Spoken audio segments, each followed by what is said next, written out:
This podcast is a member of the Voices of Wrestling Podcasting Network. Visit voicesofwrestling.com to hear the rest of our great podcasts, as well as show reviews, columns, opinions, and updates across the world of wrestling.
Welcome back, everybody, to Wrestling Omakase. It is episode number 111, and this week I am very pleased to be joined by a returning guest.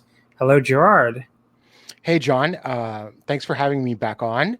I'm looking forward to arguing with you for the next 2.5 hours over the proper ranking of the Sailor Scouts. Oh, okay. So you want to do this again? Let's go. I know you have that boring. Well, the only bone of contention is that I had Mercury at number 3, but you had her at the very bottom, and I thought that was outrageous. Look, my problem with Mercury, it's hilarious. I was just talking about this with my girlfriend yesterday, and she and I both agree on this. Mercury is like too perfect, which my favorite two Sailor Senshi are also too perfect, Haruka and Michiru, Neptune and Uranus. But they have the attitude that people who are that perfect would have, so it works for them. Like, they are conceited, they are kind of fucking stuck up, they think they can do everything better than everybody else, which they can, so it makes sense. Meanwhile, Ami is good at everything. Like, she's a fucking genius, she's somehow a great swimmer, she's like good at everything she does. And she like writes songs, I think, in one episode. Basically, anytime there's a filler episode, she has a new skill. But like, she's also like the nicest person in the world and doesn't have any ego about anything and is very timid. It's like, if you were really that perfect, you would have an attitude about it. You wouldn't just be this like quiet person. So no, Ami can get in the bin. She's somehow like too perfect and also too boring. It's a really weird and bad combination. Now, did you first start watching Sailor Moon when it was like originally on North American TV in syndication, or was that later? Yeah, I did. Yeah, I watched it as a kid. Yeah, so probably the first. Yeah, well, which is why like my 3 favorite are like Jupiter, Mars, and Mercury. Although I put Venus and Moon at the bottom, but like to me that's the more like formative stuff that I watched, and I was watching that when I was, I don't know, like 8, 9, 10, and I didn't watch any more like Sailor Moon until I was like in my early 20s. So that's why, maybe I have some rose-colored glasses on Sailor Mercury. I'm glad you let me go on my Sailor Mercury rant. She's very overrated. I don't get it. but yeah, I don't know what it is. I loved, as a kid, I probably loved Mars as a kid. I don't even remember. Oh, well, she was such a badass, yeah. Yeah, and then like later on in life, I discovered like the Outers and stuff, and I was always really into the Outers. And Sailor Venus like really grew on me because she's the only character on that show that like, instead of becoming like a more responsible person or whatever, she just like fucking devolves. Like, she becomes like more and more crazy as the show goes on, and I really respect that about her. So, you know what I find funny too, though? Nobody ever ranks the Starlights, and I'm guilty of this too. I never remember to rank the Starlights when I'm ranking the Sunshine. I always remember to rank the Outers, but I never remember to rank the Starlights. Same, yeah. I guess because they're only there for like a season, but I mean, the Outers are only there for like a season and a half. Well, see, I don't like. I never got into the fandom necessarily, so I don't even know if there's like certain like backlash or anything, or like a part of the fandom that like resents them or anything like that. there's parts of the fandom that resent everybody. I think it's like it's very it's very factional. I don't know if anybody agrees on anything in Sailor Moon fandom, but all right. What else has been up to you with you other than Sailor Moon rankings, Gerard? What was your last episode? Was it Champion Carnival? No, it was the half year in review, I think. Oh, you're right. You were on that. Yeah, I'm so bad at remembering the last episode people did, but you were definitely on the Champion Carnival episode. Yeah. Well, since then it's basically been a lot of more New Japan, and still trying to keep up with watching every show that All Japan puts out. Although the amount of attention I divert to some of them, maybe I have it on in the background. I admit it. Yeah. What have you been thinking of? Like, because we talked about this. I think you listened last week. I think you told me you did. What did you have any like difference of opinion as someone who watches like a ton of All Japan? Like as far as like their booking and how interesting it's been? Not a ton. No, there was like no hot takes that are like you guys were wrong or anything like that.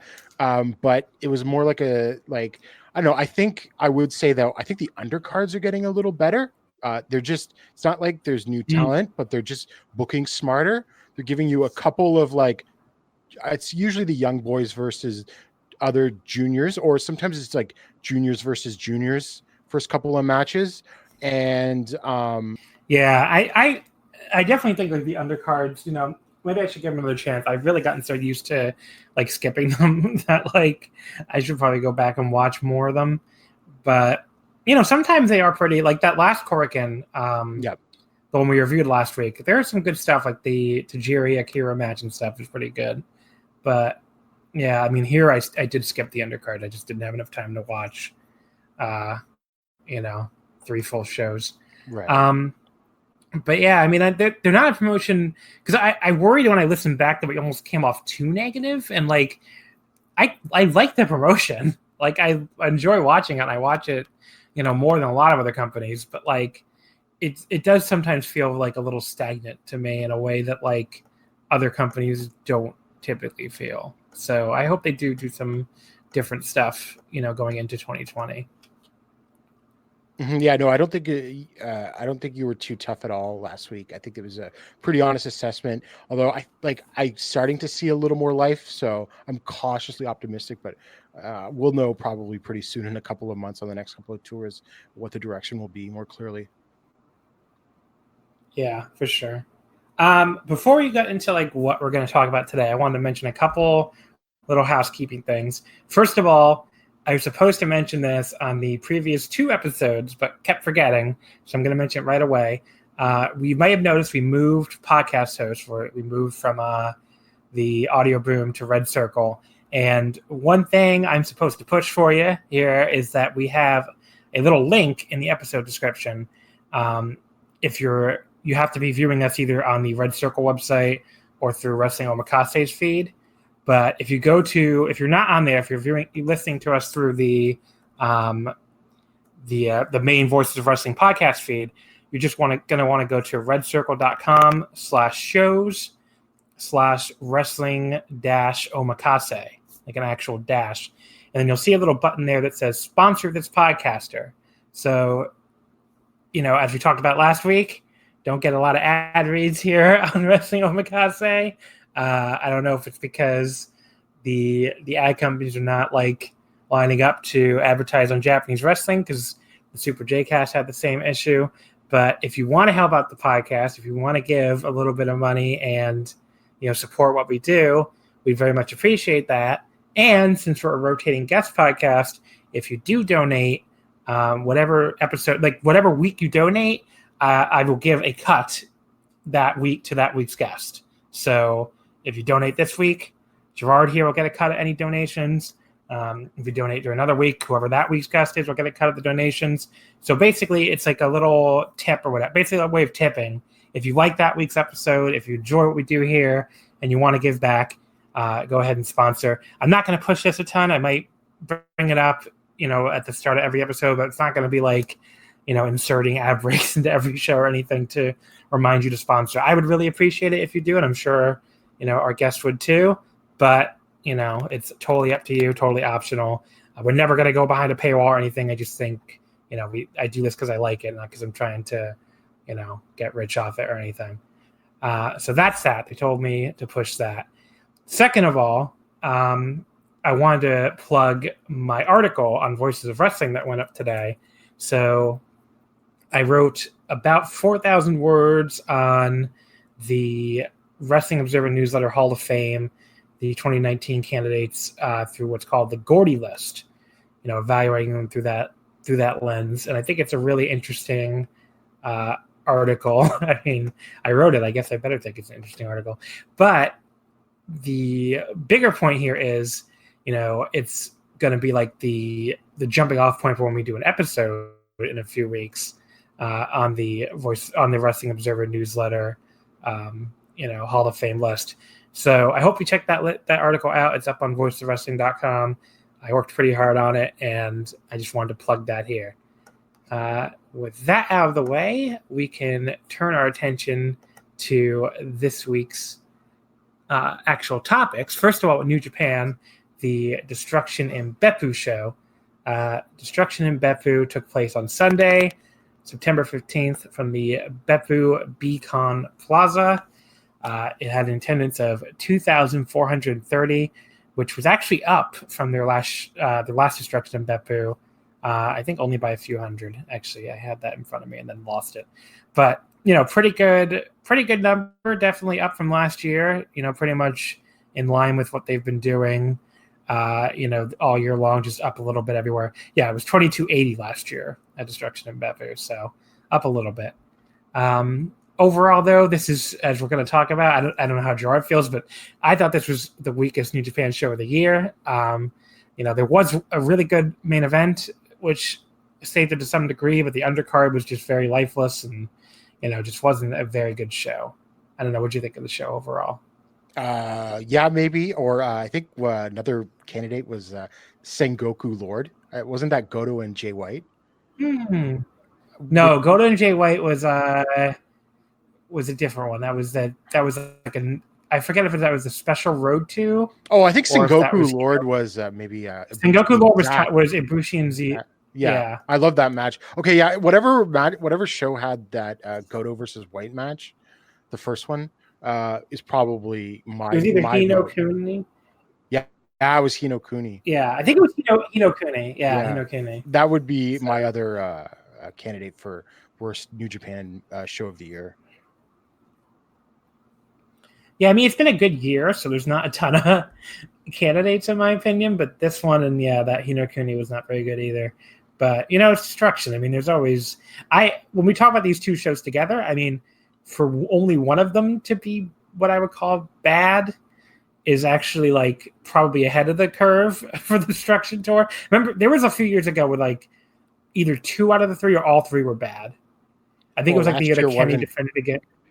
Last year wasn't so great either. Oh, you mean last year? Sorry, with Kenny's defending. No, I think I mean 2 years ago. No, with Kenny defending the U.S. title against Jews. Oh, that one, yeah. That really wasn't very good. And then I think there was the other main event was like Tanahashi and ZSJ and their only bad match, I think, for the Intercontinental. And then there was, I don't even remember what the fuck the third main event was. Probably a briefcase. No, it wasn't a briefcase defense, was it? Maybe. I don't know. The point is, it wasn't very good, that tour. Here, I think this is, one bad show and one good show is actually kind of ahead of the average for Destruction. But the opener here for Destruction in Beppu, and what's been the highlight of the entire tour, really, is the Young Lions Cup. And Carl Fredericks got the win here over Yota Tsuji in 7:23 with the elevated half Boston Crab. That moved Carl to 4-1 and dropped Tsuji to 1-4. This was a little disappointing. I just said the Young Lions Cup has been really good, and it has. And both these guys have been pretty good in it, although I actually think Carl Fredericks maybe he was a little overhyped for me. He hasn't been like quite like the badass I was expecting. He's looked better in the tags, if anything, than even in the singles matches for me. Whereas, I think some of the other two LA Young Lions have been a little more impressive for me. Yota's been awesome, and I thought, this match was a bit of a step down for him, but I went 3 stars on it. It was still, a good little opener. Just was a little bit below what the two of them have been doing, especially Tsuji on this tour. I don't know. What do you think of this one? Yeah, I'd go about 3 stars as well. I really think this tour has been a bit of a coming out party for Tsuji. I think a lot of people had thought, and I include myself in that, had thought that he was like, I don't want to say bad, but like the weakest of the crop. And he has just incredibly stepped it up in the tournament matches and as well as the tag matches. I thought he looked great in the tag match on the next night too. Yeah, he's been really good. I definitely think he closed the gap at Uemura, if not like completely closed it. So, because I think there definitely was a gap there earlier. And then the second Young Lions Cup match, Shota Umino defeating Alex Coughlin in 8-14 with the Fisherman Suplex, moves him to 4-1 and drops Coughlin to 2-3. Coughlin's been like super impressive on this tour to me. Like he's been the guy, that like. Shibata always apparently calls him the world's strongest baby, or he did in that interview I read on the NJPW site, and he's just been like awesome on this entire tour. He's a young guy, so he's got a lot of time ahead of him basically, and he already looks great. So, and Shota, Shota. I mean, I don't mean that derogatory or anything. It's just like he's so good that I don't think. I think people kind of take it for granted at this point for how good he is as a young lion. But yeah, I went 3.5 on this. I just thought it was a good match, really good match with like the two of them beating the crap out of each other. About as good of an 8-minute match as you're between two young lions as you're going to see. It was pretty good. I went 3.25. I find it interesting. I'm kind of curious now how they decided who got left off of the G1 climax tour. Well, I think Coughlin was. I think he was sick. Oh, that's what I read. Okay. Well, then. I'm reading that some. I think he was supposed to go, but he got sick. Okay. Well, then that makes sense then. But yeah, I mean, just awesome. And Coughlin, who I guess people have seen the least of, has just been like I think shot up on like one of the up people's lists of one of the best young lions just from his performance so far. Yeah, I mean, I think to me, he's the standout of the LA Dojo guys. I don't know how you feel. Like, I put him right above Clark Connors. I don't know. For me right now, I would go Connors and then Fredericks or Coughlin. I don't know. I kind of get what you're seeing now that we're seeing more Fredericks singles matches, that he's not quite as good as I was led to believe or was watching in tags. But, I'm going to have to wait till the end of the tournament before I make my final take on that one. Yeah. I mean, I don't think Carl Fredericks is like bad or anything to be clear.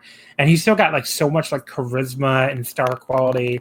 And he's got like a great look that I'm sure he's probably going to be a big star. I just think like as far as my enjoyment in this tournament, like from a strictly in-ring standpoint, like he's been third place out of the three to me, like, and it's not really even close. So, after that, we had the 8-man tag team match, Nagata, Taguchi, Ren Narita, and Yuya Uemura against Manabu Nakanishi, Toa Hanare, Clark Connors, and Michael Richards. Taguchi taps out Michael Richards in 11-18 with the Oh My and Gar ankle, which I always enjoyed that as a move name. As far as this match goes, first of all, I thought Nakanishi, especially at first, I guess like those 6 months off really did him well because he was moving. I mean, there's one point early in the match where they all ran across the ring to like, take out their opponents off the other apron. And usually like Nakanishi would be way behind the rest of his team, but he was like right behind them. Like even on English commentary, Kevin Kelly seemed like visibly, or I shouldn't say visibly, audibly shocked that like Nakanishi made it across the ring that fast. But yeah, this was fun. This actually was my favorite of the undercard tags, which says a lot about the rest of the undercard tags of the show too. But I thought this was a really enjoyable 3.25 match. I had a good time with the Young Lion battle and Nagata Nakanishi battle. Good time was had by all. I liked it a lot. The Nakanishi moving better was the first thing I noticed. I'm just worried that it's not going to last forever. I bet you if he ends up in World Tag League, I bet he'll be moving pretty slow by January.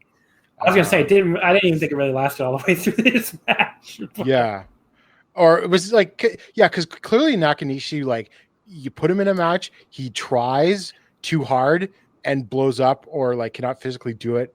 Because remember his New Japan Cup match this year when he wanted to do like a pescado.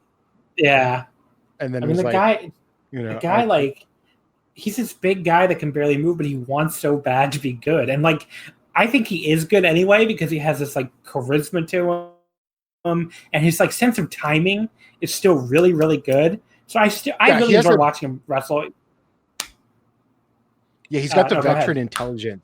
Well, he's got the veteran intelligence, so he can like compensate for his body by just knowing when to pick his spots and that kind of thing.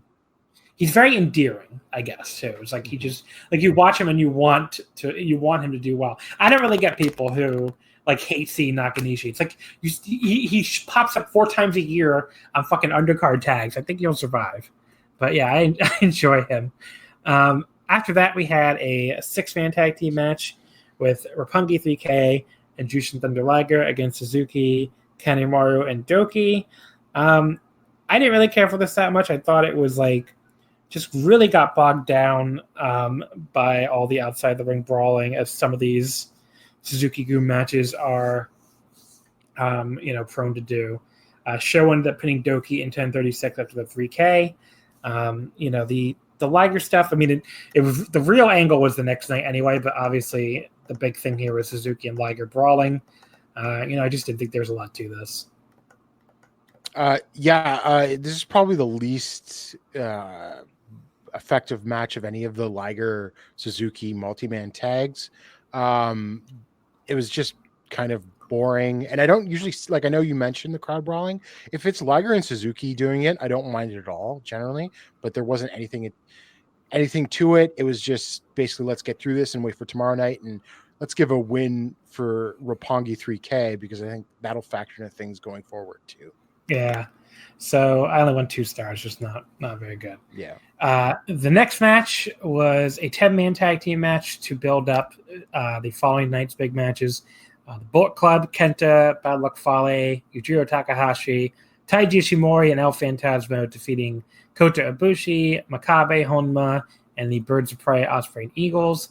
Kenta pinned Honma in 9:17 with the Go to Sleep. First of all, I mean, this was the debut of Kenta's new heel theme song. What'd you think of that? Did you like the heel theme song? I like the his other New Japan theme song more.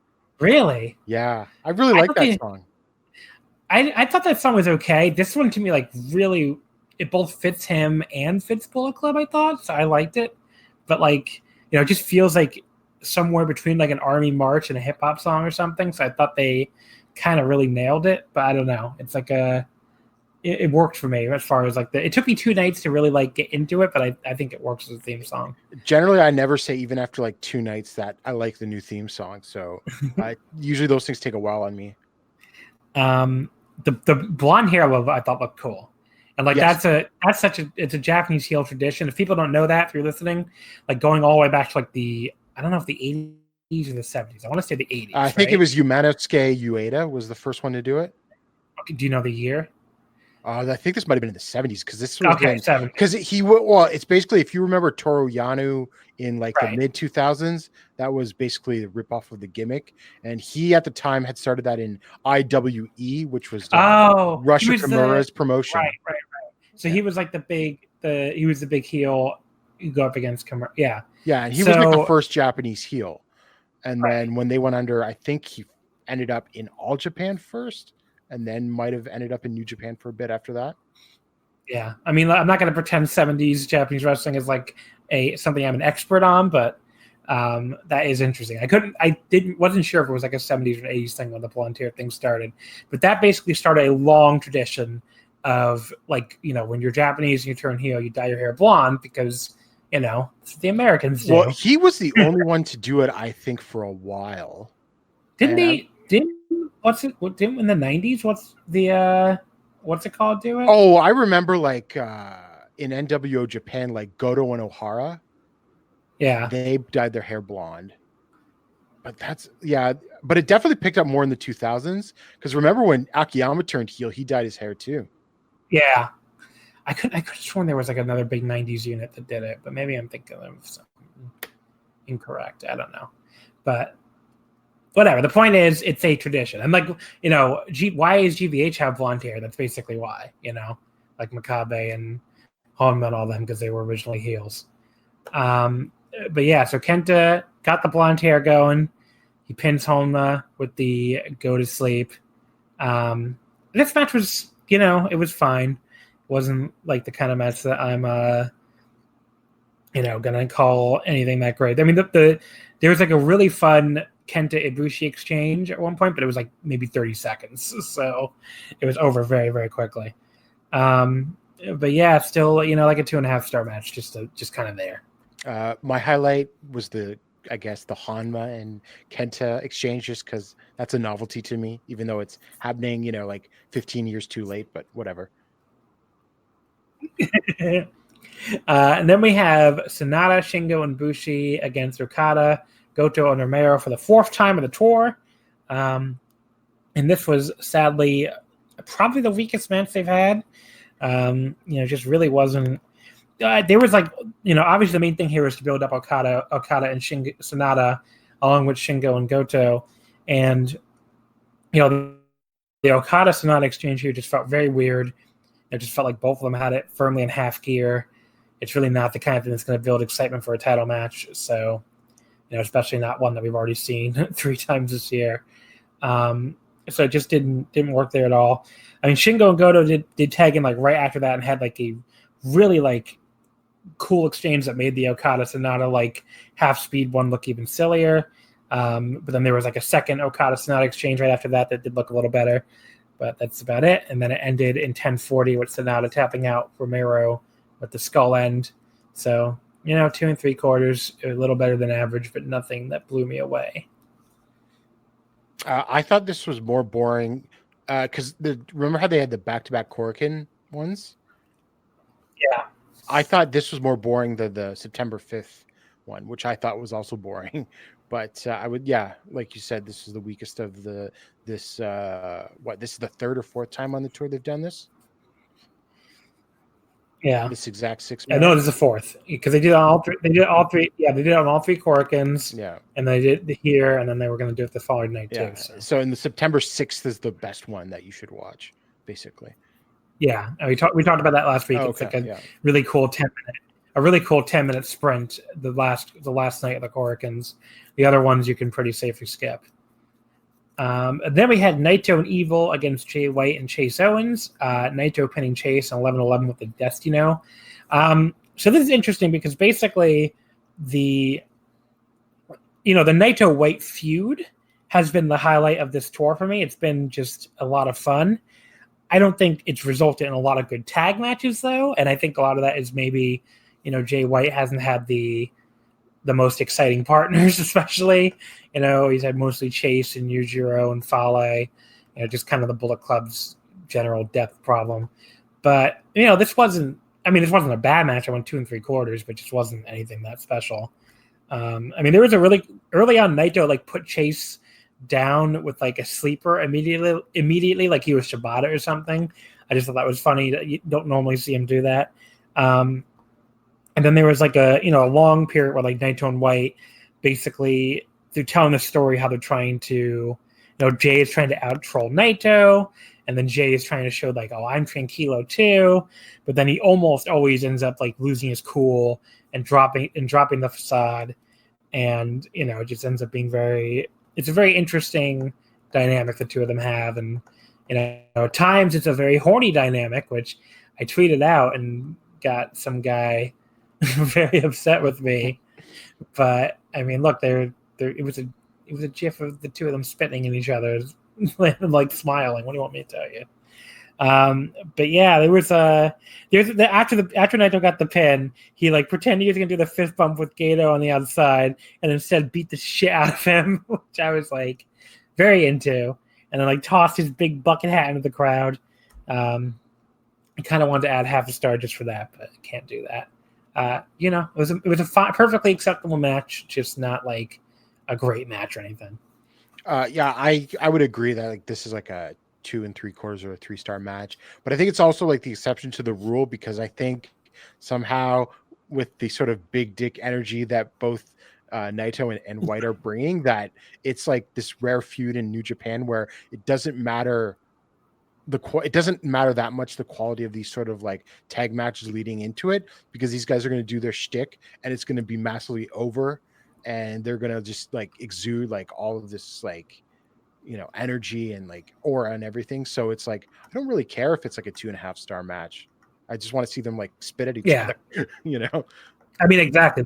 That's exactly how I feel. I mean, it's a really fun feud, even though they just haven't produced any like, you know, really outstanding tag matches. Now, I'd really like to see them deliver something like awesome next weekend to really, because I think at the end of the day, if they have like a 4.5-star match in Kobe for the Intercontinental title, you know, no one's going to care that like their tag matches weren't that great leading into it. Yeah. You know, people just remember this is a great feud. So I hope they do deliver. But even if they don't deliver, it's been a really fun feud and I've enjoyed it. So, you know, it doesn't always have to be classics, I guess.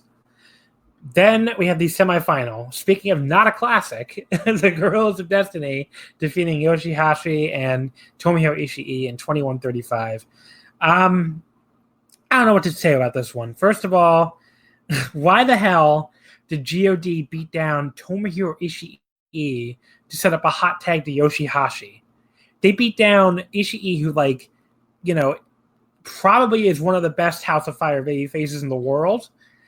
They beat the crap out of him to set up a Yoshihashi hot tag where he tags in and does these like slow motion chops as like the Girls of Destiny run by, like a terrible hot tag. I mean, it didn't help either that Ishii, like, you know, right before he tagged out, he basically took them both. They were complete jobbers. Like, he basically just destroyed them both with like back suplexes or something. Like, you know, like he had it took him no effort at all to do so. And then tagged in Yoshi, and we're supposed to care that like he's running wild or whatever. So that didn't work at all.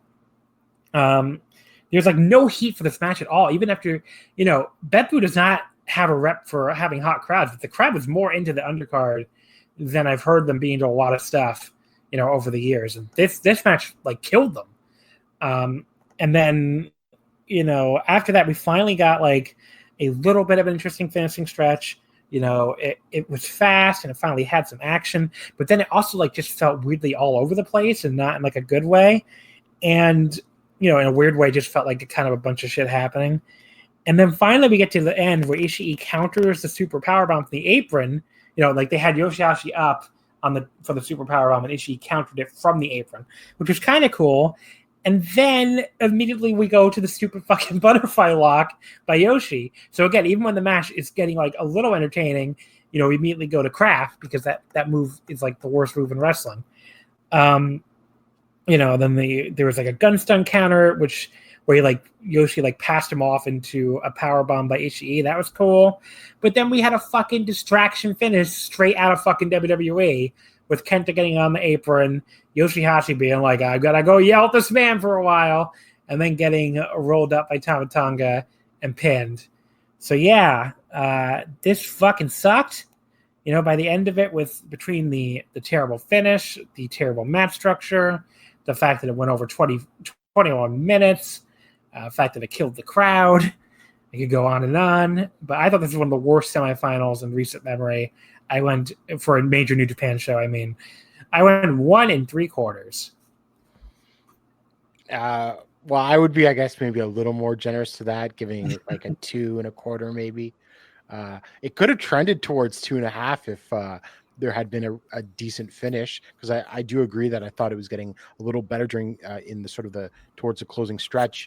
And I don't know who like sort of. Well, I know they don't, like, the wrestlers obviously have a lot of latitude to lay out their own matches, but clearly someone in the back has to give them like time, like on how much you're going to get for your matches. And it's just kind of boggles my mind sometimes how much time that God is given, right? Because they had like a 27-minute like World Tag League final against Evil and Sonata. Was it last year or the year before? Yeah. I think it was last year. Or maybe Might have been 2 years ago. Actually, that wasn't even that bad of a match, but it didn't have to go 27 minutes.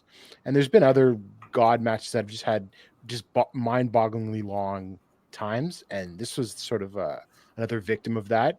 The making Ishii be the whipping boy again makes no sense. I don't know if you listen to the latest Super J cast. Joel's theory, kayfabe theory, is that Ishii wouldn't trust Yoshihashi to be able to do anything, so he just did it himself, which is the only possible, even remotely idea that makes sense, even though that is still ridiculous. So yeah, I mean it might be the worst tag title match of IWGP heavyweight tag title match this year. I know some people hated the one on Dominion, but I thought this was worse. Yeah, the Dominion one sucked too, but I think this is probably still worse. I don't know. I can't really think of anything worse. I mean, it hasn't been a great year for the IWGP tag titles, but you could say that for many years, so I guess it doesn't really matter. Yeah. But, just a bad match by a bad team for a bad set of titles. What else are you going to say? The main event, the British Heavyweight Championship, the only thing making this show even remotely worthwhile, Zack Sabre Jr. defeating Hiroshi Tanahashi in 26-43 with a ground Cobra twist to become the new British Heavyweight Champion, ending that epic Tanahashi British Heavyweight title reign. Here's the thing with this. I am like the exact opposite of Joe Lanza when it comes to these matches. I could watch them forever. I really don't. I mean, this is like a style of match I really enjoy. I really enjoy, mat wrestling and grappling and submissions and all that stuff. I think both of them are really good at it. Tanahashi is like a very underrated mat wrestler, and I think everybody knows Zach is very good at it. And they have great chemistry, and I really enjoy watching them wrestle. I think they come up with unique stuff in pretty much every single match. And, here, the opening 10 minutes wasn't my favorite, of their matches. And if I have any complaint, that's probably it. It felt a little directionless and it lacked intensity compared to some of the other matches. But then right at the 10-minute mark, they had a really good strike exchange. And then Zach finally started targeting the elbow. And, Tanahashi's selling was really good. And at that point, I think they almost differentiated this one by making it faster and a little bit less mat-based than all their previous matches. It just felt like they were on the mat for less time than, some of their last matches, especially something like Royal Quest. Then there were some other cool spots. There was Zach. At one point, he caught a baseball slide attempt by Tanahashi, and they turned it into a leg lock, from the floor, which was just a really cool looking spot. There's a great picture of it on the New Japan site, actually. And, then they were we got to the 20-minute mark, and, they did finally get back to the mat, and they were trading holds again. And the crowd went, this is not like they're doing mat wrestling, the crowd is bored. The crowd's going crazy for this mat wrestling when Tanahashi makes the rope. And then my only complaint towards the end was I didn't like the weird cloverleaf variant that Tanahashi tried. He does a high fly flow to the back. I don't know why he wouldn't just go for the other high fly flow after he pins Zach with that at Royal Quest. Instead, he goes for this wacky cloverleaf, and you could kind of make it make sense in your mind and be well, maybe he's trying to turn it into, maybe he wants to show that he could tap out Zach too. Because I don't think he's never tapped out Zach, because I think he beat him, unless he did when he went to the Intercontinental title. I don't remember that. But this year he beat him by flash pin and with the high fly flow. I don't think he's ever actually tapped him out. Watch, I'm completely wrong. He has actually tapped him out. I don't know. But so he wanted to prove he could submit him or something. But I don't know. They didn't really, that's again more of a headcanon thing. But the move itself looked a little awkward too. But then Zach, he does his counter into the Zach driver, which is really cool. But couldn't make the cover, which made sense because he'd just taken a ton of punishment. And then they do this awesome exchange where they're fighting over the Cobra twist, to get the submission in, which is this submission that's historical Inoki submission, which totally makes sense. And then Zach turns it into the ground Cobra twist and gets the pin, which I thought was such a great finish. Came out of nowhere, but at the same time didn't come out of nowhere in a bad way. Like, it came out of nowhere and felt like, almost felt like, well, of course, it's how he won. There's so much, hype based around the submissions and stuff, and he just pulls us out of nowhere and gets the belt back that way. So I thought this was awesome. I went 4 stars on it. I would say maybe just below the Royal Quest match for the complaints I had, but I still really enjoyed it, and made the show at least somewhat worthwhile at the end, even though the rest of it was still pretty bad. Yeah, I think this was Royal Quest match was slightly better than this. I would go about 4.25 maybe. The one thing, I agree with you. I could watch these two wrestle all the time. I never get bored of them. But the one thing I sort of mentioned this in the preview is I don't think I've ever gone more than 4.25 though on any of their matches. Like, there was never any match to me that was this is a match of the year candidate that they've had. They've come close, but I don't know. I might have gone 4.5 on one of them, but for the most part, they always seem to be 4.25 to me too. Whereas I went 4.5 for the Ibushi Zach match from Sengoku Lord. I thought that was just amazing. I did too. And so it's sort of interesting. Saber seems to only be able to peak at certain levels against certain opponents. Yeah, it's a good point. Is there anything coming as far as in this specific match that you thought was more or less interesting than the the Royal Quest match is a good comparison because it was so recent. Is there anything that stands out as that makes it worse than the Royal Quest one? Worse, like what you said was just the opening 10 minutes. However, what I did love about this match was the ending with the sort of the Cobra twist thing, right? And that's sort of putting that was so cool. He's trying to bury strong style and whatever, that kind of thing.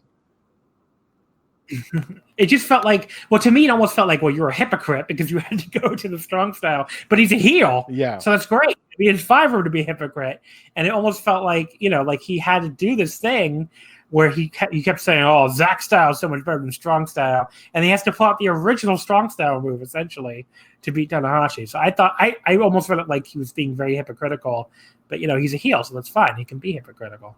But yeah, I really marked out for the finish. I love, people, longtime listeners will know that I love flash pins in general. So if you do a flash pin, you probably get me to mark out. But I thought it worked great here.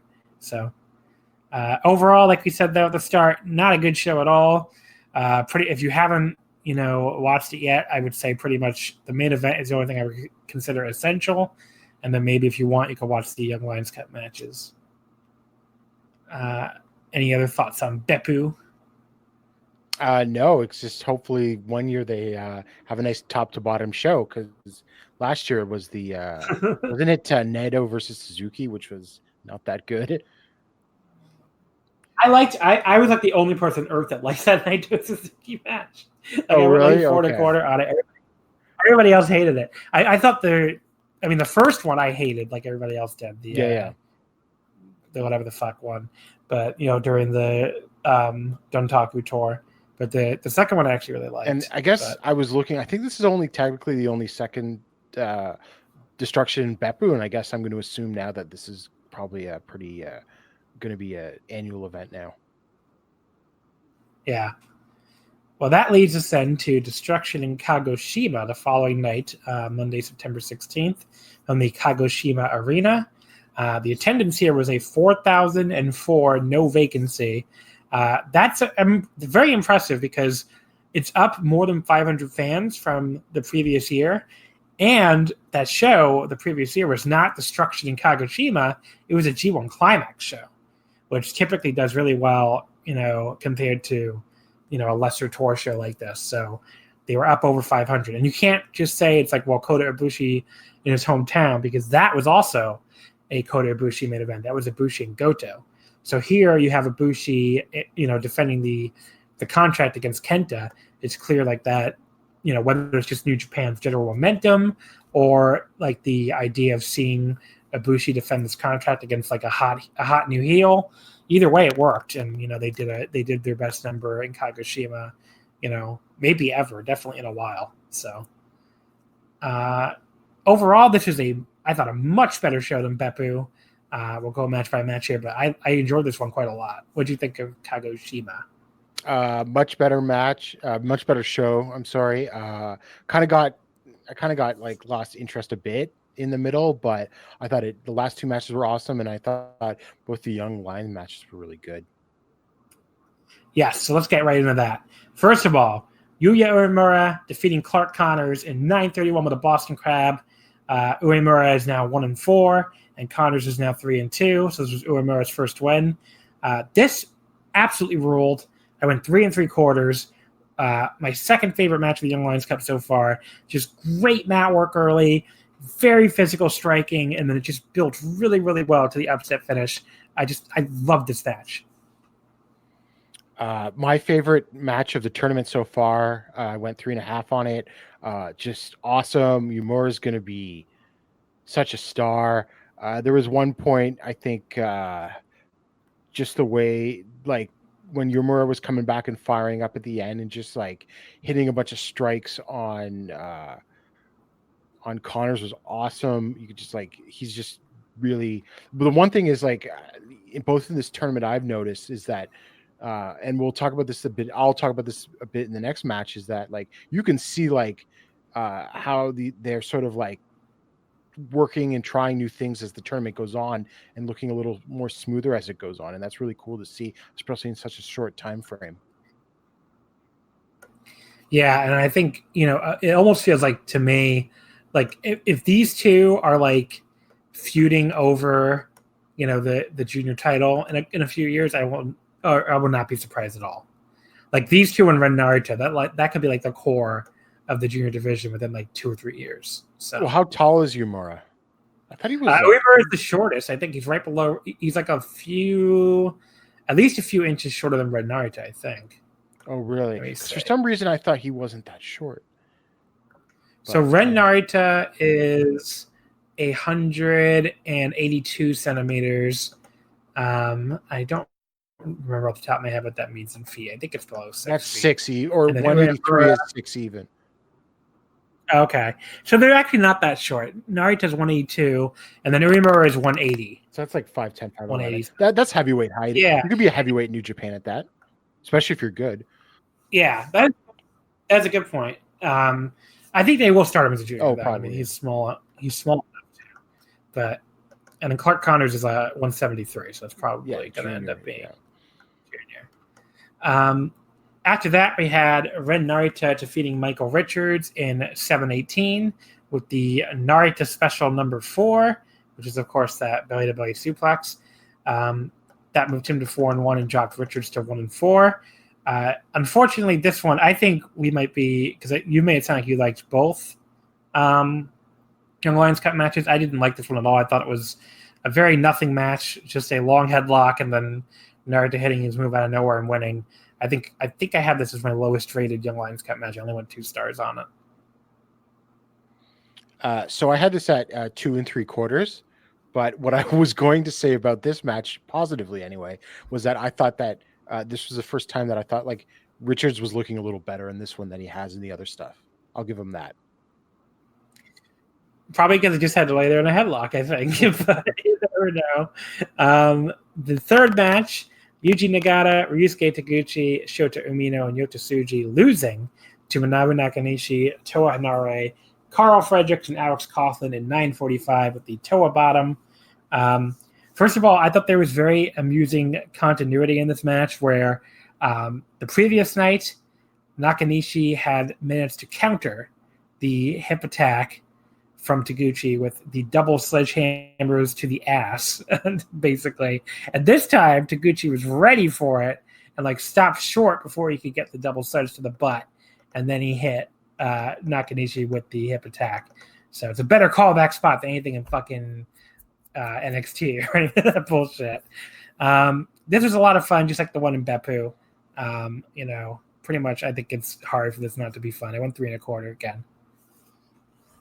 Yeah, I went 3 1/4 too. I thought it was a lot of fun. I thought Tsuji looked really good here. Love that drop kick he threw. When someone like sort of his size throws a drop kick, he's sort of got that like, oh, that like would actually hurt. Whereas some people's drop kicks look very light touch type thing. I thought Hanare looked good here too. I don't know. Do you think that means anything that he's starting to pick up some wins? I don't know. They always had an opinion on Lion, so probably not. But it's a very. I feel like Hanare will be one of these guys that everybody's going to think is going to get pushed forever, and the most push you'll ever get is like a David Finlay push where he pins low card people, and right. Where the fuck is David Finlay? It's a good question. Yeah. But anyway, I think somebody actually asked that in the mailbag. We'll get to that. Match number 4, Ishii, Yoshihashi, and Roppongi 3K beating Bullet Club, Gorillas of Destiny, Bad Luck Fale, and Chase Owens. 651, Yo pinning Tama Tonga with an inside cradle. This was probably the biggest shock of the night, honestly. First of all, I think this is very smart on New Japan's part because, like, you have Roppongi 3K who's doing nothing. I mean, they're not in the junior tag title mix right now. And you have a heavyweight tag team that's very stagnant and just, doesn't have any big contenders on the horizon. So, like, why not match these two teams up, I mean, it makes a lot of sense. I don't think Roppongi 3K is going to win, nor do I think they should win because it would be really, really early for them to graduate to heavyweight, especially when you'd think they would have like singles junior careers ahead of them before they even bother, going to heavyweight. But, I think it could be a good defense for like Fighting Spirit Unleashed or I don't know, for Power Struggle or something. So I think it's a cool idea and a good way to get the Gorillas another defense before Tag League without doing like, I don't know, another Ishii and Chaos member tag team match. So I went 3 stars. This was I thought it was pretty fun even before the shock finish, and good call here. I'm excited for that Roppongi 3K. Excited might be a little too strong. I think it'll be okay. Basically, it could be good. Let's say. I went 2 3/4. For what it was a pretty quick match. I think it will be good. I like the match that they had in Dallas. That opened the G1 show. I thought that was really good. Although it was pretty good. That was pretty short too. Wasn't that like only 7 or 8 minutes? But it definitely go long. Although I suppose you could also argue that why bother even having booked that if this was the plan all along. But whatever. I am looking forward to the match. It wasn't. They probably. Yeah. Well, I mean, this is why I think you mentioned. I didn't even think of it, but you mentioned Fighting Spirit Unleashed. This would be the perfect kind of match for that, since they already did in the States, and I almost think Americans might take a junior team versus a heavyweight team more seriously than Japanese people, because. You always hear I was just thinking of people speculating on podcasts going into the G1. Like, think about how many people, I don't know what Japanese fans were saying, but think about how many American fans were like, Will Ospreay's going to get 10 points. Will Ospreay's going to pin Okada. That's not how booking in New Japan has ever worked between when it comes to juniors and heavyweights. Can Will Ospreay pin Okada one day? Yes, he will, but that will be once he's moved up for heavyweight for some time. But the idea that he was going to finish the 10 or 12 points was always I feel North American fans sort of totally not getting how New Japan books juniors versus heavyweights. He had 8 points, but I guess that's not. I predicted him to have 6, just given New Japan's history of putting 6 was I think most juniors that had ever been in before had only gotten 4. So. Yeah, I don't really blame people for having that because at least he had been never champion already and beaten heavyweights, so it kind of sort of made sense. But at the same time, I mean, I thought he was always set to have his biggest win be the win over Tanahashi, which, and did end up happening. After that, we had match number 5. So Tanahashi, Makabe, Honma, and Jushin Liger defeating Zack Sabre Jr., Minoru Suzuki, Kanemaru, and Doki 9:22 by disqualification, because this is where we got the big angle where Suzuki unmasked Jushin Liger. It was a wild scene after he ripped that mask off, and Liger ended up covered in towels and on the microphone screaming at Suzuki. So this is where I thought like they can't be saving this for the Dome because it almost feels like too much if they're saving it all the way to the Dome. But maybe they are. Who the fuck knows? But I just got to read like, okay, this is going to happen like King of Pro Wrestling or Power Struggle or something. Like there's no way they can go all the way to the Dome with this when they're pulling off the mask and trying to kill each other in mid-September. But I guess stranger things have happened. I thought this was pretty fun while it lasted. Better than the Beppu match, like pretty much everything else in the show. And then the angle at the end was like really great. The crowd seemed like legit shocked and appalled. Like they weren't even really booing. They were just like, how dare they, basically. So I thought that was great. But yeah, I went 3 stars. Good match with a great angle. 3.25 stars from me. I think we have a bit of an opposite view because in the preview I wrote like, I enjoy this feud. I enjoy watching them brawl, but I don't really see how they can tease this out to Wrestle Kingdom. But they just like the whole angle after the match was one of the best angles of the year. I thought they just kicked it up a notch. And if they wanted to drag this out to Wrestle Kingdom now, I think they could do it, which is not something I thought before the show. Well, maybe they will. Who knows? I just kind of felt like, I don't know, I guess there are 2 nights. Doesn't it feel like a weird retirement match for Liger? I think it is sort of weird. I figured like he would have some like multi-man tag. They might bring back some old guys or something. Because he's not winning, and even if they have that, like not only is he not winning, but Suzuki's going to beat the shit out of him. So I don't know if that's necessarily the sort of image you want in Liger's last match, right? But if they did this on January 4th in like a farewell tag match on the 5th, I don't know, but it just seems like but like the way that they've escalated almost feels like, well, if they're not going to do it in the Dome, and I don't think it's going to be at King of Pro Wrestling, then when are they going to do it? Yeah. I mean, you could be right. I mean, it could be. It could be Power Struggle, I guess. But I don't know. I mean, if you put this for Power Struggle, you could literally probably sell out Edion Arena 1 just off of this match. Yeah, probably. And you didn't need anything else, right? Because last year's Power Struggle, wasn't it just Jericho Evil 1-match show? Yeah, Naito Zach semi-main. Yeah. So, yeah, if they wanted to make this the main event or the semi-main event of Power Struggle, you could get away with not booking anything else. Yeah. Match number 6, Okada, Goto, and Rocky Romero defeating Sonata, Shingo, and Bushi. The 5th and final meeting between these 2 trios on this tour. Okada pinned Bushi in 10:08 with the Rainmaker.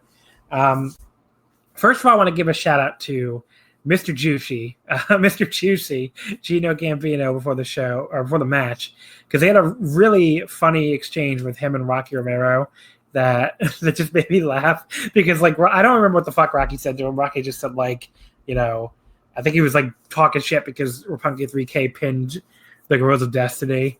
And, he goes on this big long rant about how much Gino and the Bullet Club sucks. And then afterwards he just says, you can't talk to me like that.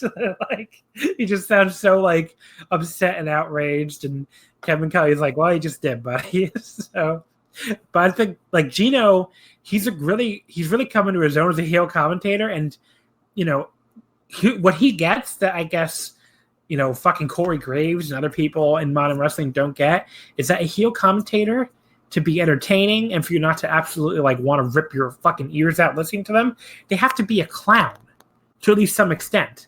Like you have to want to laugh at them sometimes, even more than you laugh with them. Like fucking Bobby the Brain Heenan, he was a clown. Jerry the King Lawler was a clown. I mean, these people were fucking clowns, and like they have that lovable clown aspect to them, but they were clowns. So Corey Graves is not a clown. Corey Graves is just like I don't know, shouting buzzwords in your ear and like, basically he's just angry the entire night. I haven't watched WWE in a while, so maybe he's great now. It's the same. Corey Graves is the same. I'm glad for Gerard. I've watched in the last 6 weeks, I'll say that, right? So Gerard's here to report. But yeah, I mean, like, he's just so angry the entire show. And like, Gino, he's funny sometimes. He gets shown up sometimes. Even Kevin Kelly makes fun of him sometimes. And he also just like fucking pulls back and, calls the matches a little bit. Like he doesn't have to be like, super on the entire night. So shout out to Gino. If by any random chance he happens to listen to this, you've turned to a very good commentator, Mr. Juicy. Well, it's interesting that you mentioned like the clown stuff and compared him to Heenan, because I also see a little bit of Jesse Ventura in him. Yeah. Like in terms of like, he calls the action and then he's like takes a side of the heels, but sometimes he offers like, more like unbiased analysis and when it calls for it in that. So that sort of reminds me of Ventura.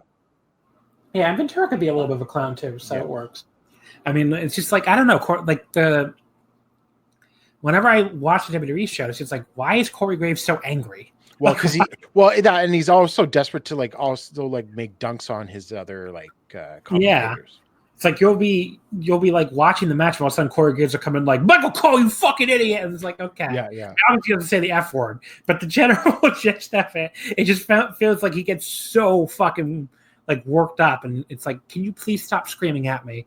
I'm just trying to watch Monday Night Raw. Match number 6. I guess I already introed it. But yeah, this was a good match. One big issue, here, again, was like the Okada-Sonata pairing just really had no juice again here. And, that's not good for a King of Pro Wrestling main event. And again, this is coming from somebody who usually really likes Sonata and has liked 2 out of the 3 matches, although, the one I didn't like was the other title match. So maybe that's not a good omen. But yeah, I don't know. It just doesn't feel like there's anything like there as far as like excitement. Maybe, they have more time than most of these other feuds. So maybe, King of Pro Wrestling, Fighting Spirit Unleashed, and, even those New Japan road shows, they'll get more time to like really develop something. And there is a development in the main event where, going forward, you're going to have this element of like Okada and Ibushi against Evil and Sonata, where that could finally bring some juice into it, because right now it just feels like, there's not much there. But where there is a lot of juice is Goto and Shingo, and they were awesome here, and they really like tore it up with these, they're an awesome lariat exchange here. They just beat the crap out of each other. So I ended up going 3 1/4, kind of in between. Okada Sonata wasn't really anything, but Goto Shingo was really good. I went 3 here. Yeah, it was what it was. I did really like the Shingo and Goto exchanges. I think as for Okada and Sonata, like I know that they're obviously going to face each other in a bunch of multi-mans on this tour, but you don't have to have the exact same 6-man tag like 5 times on a tour. Like mix it up a bit more than that. I think the problem was like Naito and Evil always were teaming. I don't know. I mean, I guess I could have mixed Evil in, and the only people that could have mixed was Evil and Bushi, basically. So I guess that was the difficulty when you only have a 5-man unit. But even some like Chaos versus LIJ 10-mans, would be great. Like because those are always. Well, you couldn't do it because Naito and Jay White had to be. Oh right. Naito and Jay White had to be paired up. Yeah. Right. So that was like I guess the difficulty. And then we have, speaking of Naito and Jay White, Naito and Evil defeating Jay White and Yujiro in 11:50. Evil pinning the Tokyo Pimp with the Evil. This was like another one where like the match itself was kind of just like there, and I went 2 3/4. But the angle stuff was good. It starts out with Naito and Evil, like they're ready. I basically joked that they're ready for the Bullet Club sneak attack because they too are jerks. So it's like they were like very ready to get jumped by their opponents. The big thing at the end was Jay White doing, again, I have to give my girlfriend Nicole a shout out for saying this. Whenever she says she sees Jay White do this, she's like, Jay White's basically being like, I'm baby. Because he like collapses to the mat and like refuses to move and refuses to get up. So he's basically doing like, I'm baby, pick baby up. So I don't know. It's that's basically, he did the same thing against Okada in MSG, and he's done it a few other times. But that was his big counter for the Destino. He just like collapsed to the mat and refused to move. And then that was in the post-match. He low-blowed Naito and laid him out. So as the last angle, that kind of makes me feel like Naito is winning in Kobe. It just feels like, maybe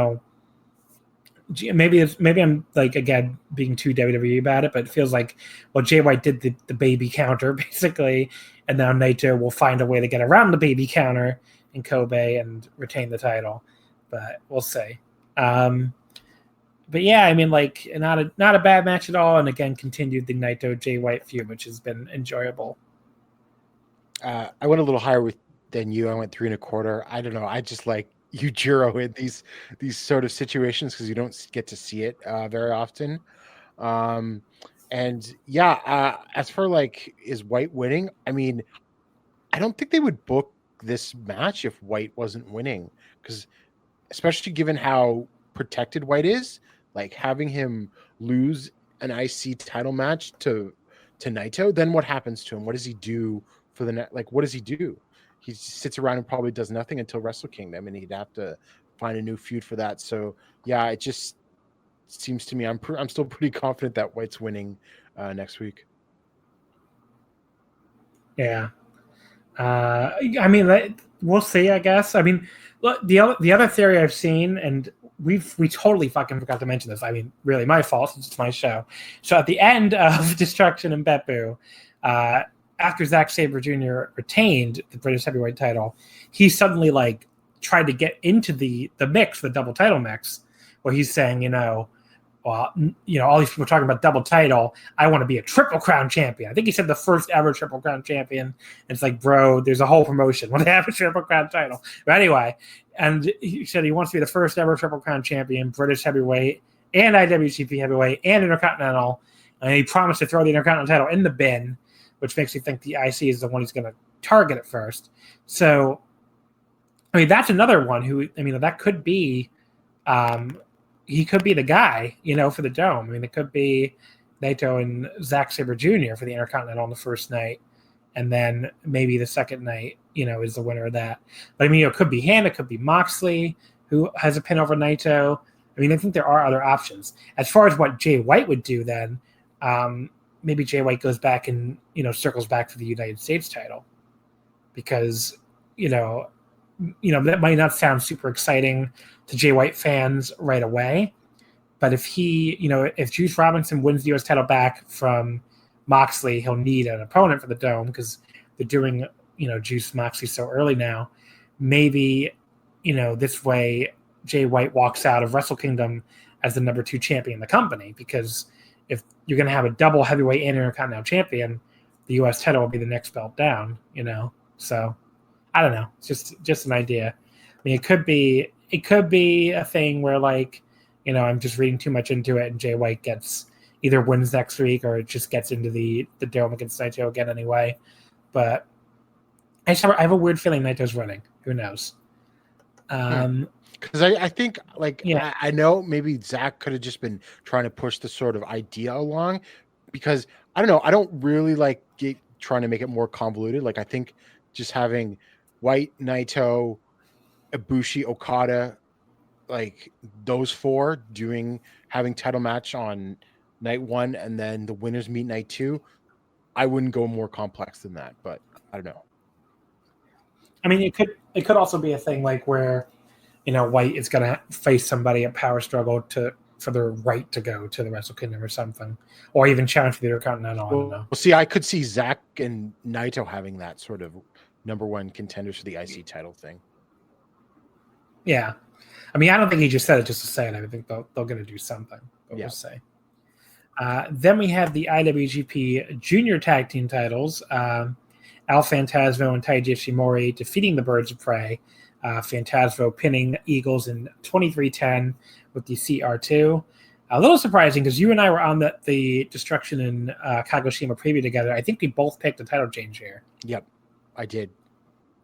So were you surprised to see Phantasmo and Taiji get the pin here?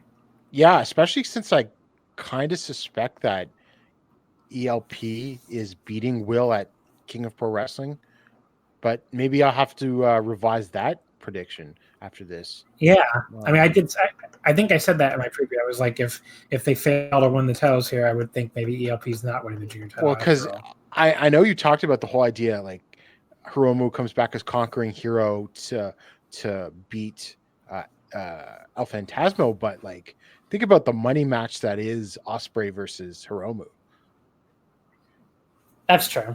So that could be. I guess I had it in like that Ospreay will definitely be a heavyweight by the Dome. Yeah, I thought that too, right? So, yeah.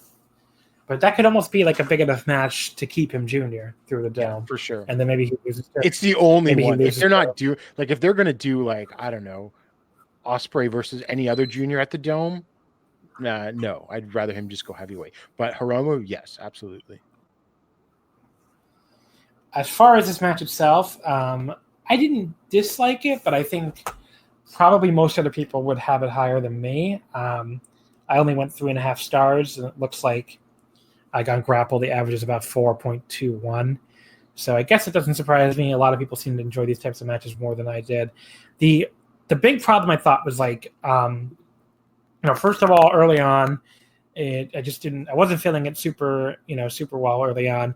There was like one like Ospreay ELP reversal sequence that probably went 30 seconds, but just felt like it was going 30 years with like the two of them reversing each other's moves and not doing anything. Just felt really stupid. And then they hit like a run where I thought it's like the wrestling equivalent of your eyes being bigger than your stomach. Like everything looked way cooler in their head than it did, in actuality. I thought like there was one spot where, Eagles was supposed to do a springboard run on Ishimori while he's up on ELP's shoulders, and they fucked it up, but managed to make it not be a complete disaster, but it just looked really awkward. There's another one where they were, ELP was supposed to do a double sunset flip powerbomb at the top rope, and they were both supposed to like land on their feet, but Eagles clearly did not land on his feet at all, like basically, dropped to one knee and had to get back up and just looked kind of stupid. It seemed like, I think there was at least one other spot like that where it's like, it was like they were trying for this like big impressive spot fest, especially early on, and it just felt like not everything was clicking to make it like an all-time great match or anything like that, or even like a really, really good match. There was some cool stuff towards the end, like the Ron Miller special getting broken up by ELP, hitting the Deathfire driver like on Ospreay into Eagles. That was pretty cool. There was like a big moonsault over the guardrail by ELP. That was pretty awesome. And then he and Eagles had like a pretty good exchange back in the ring after that. So I did think it got better once they finally stopped like half botching overcomplicated team spots, but like it just didn't hit like this a truly great match level for me. So, I liked that the ending felt very definitive too, because that really made ELP feel like a big threat for the junior title. But it just like they basically just beat the crap out of Eagles. They gave him a couple like double team bloody crosses, and then ELP hit the CR2 and just pinned him. So very definitive. Even though I think there was like a belt shot before that, but still pretty definitive. But yeah, I only went 3.5 on it. I didn't love it, but the end was good enough to me to keep it from being like a complete disaster or anything like that. I love a good spot fest. I went 4.25. Also, I'm currently slowly making my way through the Super J Cup. And so I think one reason that I actually really did like this match is because I compare El Phantasmo here to the way he was in what I've seen of him so far in the J Cup, and they did a much better job of keeping his goofiness in check. I know that he was still going for all sorts of crazy spots, somewhat botchy, but like just in terms of doing crappy heel work that I think he does a lot of the time, that wasn't as such a big issue for me in this match. So I will give them points for keeping ELP in line. But yeah, I mean, I have no problem with a spot fest like this, and I really liked it. Then the main event for the IWGP Heavyweight Championship Right to Challenge contract, Kota Ibushi defeating Kenta in 26-23 with the Kamigoe to retain the contract. Opinions on this one have been really all over the place, but I think I am the high person on it as far as what I've seen so far. I've seen some people say this was pretty bad. I know what's his name over at the F411 Larry Sanka, he gave it a very low rating. And the ratings, if I'm looking on Grapple, are really all over the place. I absolutely loved this match. I thought this was like a fucking awesome match. And this is like some other matches, I almost didn't even know. It reminded me a lot of Naito Taichi, I guess, from New Beginning, which was another match that some people really hated, where like, but when it was over, it didn't really even enter my mind that it would be controversial to say the match was awesome. So I was pretty stunned by the reaction. When I think about it more, I can understand, because, it was a slower match than people might be used to for a New Japan main event. So, some people really are adverse to slow matches, apparently, as I'm learning this year. But I thought this was really good. First of all, Ibushi comes in the ring. Kenta blasts him with that big boot. Like, as soon as he makes it into the ring, he nails him with the briefcase. And then he takes the briefcase and fucking stomps on it, which is like, he looks like the biggest badass heel in the world. That was a great way to start it. They do, like, again, calling back, almost like a comparison to Naito Taichi. They do that long, like, check on the guy angle, which I know really, really annoyed people at Naito Taichi. I don't know if it annoyed people as much here, but, it was much shorter here, so maybe not. But, like, from a storyline standpoint, it makes no fucking sense for Red Shoes to go, oh, you attacked this man illegally before the bell could ring, and you beat him with a foreign object, and yes, ring the bell, okay, start the match. It's like, no, that makes no sense. I mean, of course they would check the guy and not start the match if they don't feel he can compete. It's Ibushi and Naito in that match being like dumb baby faces and like, pridefully having to go through the match. But of course they should check the guy and like, do an angle where like, it's not clear if they're going to actually wrestle. Like, it makes no sense to, just start a fucking match, which, that's not even I can't even call that a WWE trope, because you've seen that, everywhere in wrestling. It doesn't make any sense to reward the heel for his illegal pre-match attack. It doesn't, make any sense. But yeah, when the match actually started, I just thought Kenta as a heel, like, really came to his own here. He's sitting on the top rope. He's mock clapping for Ibushi while Ibushi's being counted out, which was great. And then when Ibushi gets back in the ring, he like immediately tosses him back out and just beats the shit out of him some more. I just remember thinking, I saw some Hideo Itami heel matches. I don't remember him ever being this comfortable with his heel mannerisms.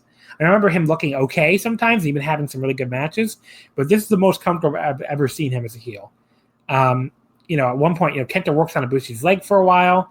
Ibushi makes a little bit of a comeback. He does the Shibata corner drop kick, but Kenta just fucking shrugs it off because Ibushi's leg is so fucked up, he can't get any real power behind it, and the drop kick, was like a weak drop kick. So I thought that was like a great psychology spot. And then Kenta immediately wipes him out with his own Shibata drop kick. He does like a Jay White-esque drop down to try to avoid the Bamaye, but that also ends up distracting the refs so GOD could run in. Kota takes them both out really quick with the double flip kick. They came back and they get the magic killer on Kota. They went for the super power bomb, but then Yoshi and Ishii ran out to take them out. So, to me, the interference here could have been a lot worse, if anything. I still took off a little bit for it, but you'll see when I get to the ring, I just loved it that much. And then there was like another, a really sick strike exchange, including that great counter slap by Kenta. The striking throughout this entire match is awesome, just like the Dallas one. He tries to beat Ibushi with his own fucking move, which, again, such a great heel move. But then, Kota, like, kicks out of that. He catches his knee on the go to sleep. He hits, like, this awesome, like, pump-up knee strike, and then hits the Kamigoe. Kenta kicks out, and he has to hit another Kamigoe to get the pin. I went 4.5 stars on this. I know, to some people, that might sound crazy. I fucking love this match. I might have even gone higher without the GOD run-in. So I thought this was fucking awesome. I thought Kenta was just, like, came into his own as a heel here. He looked great. Kota Ibushi is, he's Kota Ibushi. He's having an incredible year anyway, but, like, has yet another awesome match here. His selling was awesome. He really made you, like, feel for this match. The crowd was going nuts. I mean, this is what I fucking love about professional wrestling. 4.5 stars. Gerard, either you agree or disagree, I guess. Go ahead. My take, John, fuck the haters. This was a 4.5-star match. Yes. I also flirted with going 4 3/4. But I couldn't in good conscience after I thought about it for a little longer. It was like my gut and some of the interference. The interference. It was the run-in, although the run-in wasn't even that bad by how bad Bullet Club run-ins could be. I have a very, very short attention span. I do not like slow matches. But if you're going to be, but there's a difference to me. Like, and I think of this. We might talk about this later with Suwama. There's slow, and then there's methodical, and it can keep my attention if it's being done well. And like their match in Dallas, like Kenta beating the crap out of Ibushi and working, especially limb work, that can keep my attention for like a match that is almost half an hour. So I thought this was amazing. What'd you give the Dallas one, by the way? 4 1/4. That's exactly what I gave it to. Okay. So we both like both these matches, which were both very controversial. So, I almost can see. I mean, I think I could see why Dallas would be even more controversial. This one was like, no, like I was shocked. Like when I heard people were saying that this was being contentious, like I was like, no, this was far and away like, a better match. So yeah, I don't know. I don't get it. I really don't. I can see it sometimes why like, I like a match more than others, or why I even don't like a match more than others. But this one has me scratching my head because I thought this was awesome. Yeah, this is again. This is like I just mentioned it before. This is like the second time this year where I watched a match. I felt a certain way at the end, and then I checked online and like. I'm glad I didn't read reactions before I came up to my own opinion, because like the same thing with Naito and Taichi in February. I'm just like, to me, at the end of the match, like there was no question. This was like at least a 4.5-star match. Like I was flirting with higher. So like to find out people hated it, I'm just like, well, a lot of people hated it. I was very, very surprised. Like people going like 4 flat or 4 1/4, that I totally understand because, it's a little slower. It might not. I expected I would be like the high one on this one. Like if you had told me you gave it 4 flat, it wouldn't have stunned me at all. But like finding out like people, I think Larry Sanka gave it like 1 star or something. I'm just like, how did people hate this match so much? It was like so clearly good. So I don't know. It was like one of those reminders, I guess, that people watch wrestling for different things. Larry specifically is one of these types that really loves those, like takeover main events that I just couldn't give less of a shit about. So, maybe just like that. It's just people who like different things in wrestling. But overall, great fucking match. I wouldn't calling this a great show is too far, but it's a good show and certainly a lot better than Beppu. I think anyone should go out there that hasn't seen it and at least watch the top 2 matches and find someone to argue with over them. Yeah, exactly. Go online and do some arguing. Before we wrap up New Japan, let's quickly talk Destruction in Kobe. That is, about 5 days from now, Sunday, September 22nd. The main event for the IWGP Intercontinental title, Tetsuya Naito against Jay White. We kind of talked a little bit about this already, but I think I'm now leaning towards Naito winning, but it's one of these matches where neither result would be shocking. Like I'm not going in thinking, Naito's definitely winning or White is definitely winning. So, any match like that, I'm always going to really be up for where I don't feel like I know the winner when the bell rings. So that's always going to be, as long as I can stay unspoiled, especially, that always adds an element to it where I'm like, okay, I really don't have any idea for sure who's going to win this. So, neither result would surprise me. So I'm excited for this. I only went 3 3/4 on their G1 match. I think they can top it. We'll see. What do you think about Naito and Jay White? My gut still says Jay, although obviously I have a little more doubt than I did a week ago. But I just think beating Naito down and making him go as low as possible and then having him rise back up is the most compelling story to do. Shingo and Goto is a semifinal. This should be a really good semifinal. I mean, they killed it back at the G1 on the B block final day, and I'm sure they'll get time here, and their exchanges will look great. So, I'm really excited for this one as well. Again, I could see this one going either way, but my gut says they give Goto his win back, and even though Shingo is very over and very exciting as a heavyweight, it feels like they're going to pump the brakes on him a little bit here to not get him like too far ahead of himself, and maybe cool him down before they build him back up for like a big match at the Dome. Whereas like Goto, I could see winning this and like transitioning over to like a never title shot or like a US title shot after King of Pro Wrestling. So. Yeah, I'm Goto. I think what's going to happen is if Shibata's not wrestling on January 4th or 5th, then he's facing Kenta in the Dome. But if Shibata is going to wrestle, then I think Goto is facing Kenta for the never title sometime before January. Yeah, maybe power struggle probably.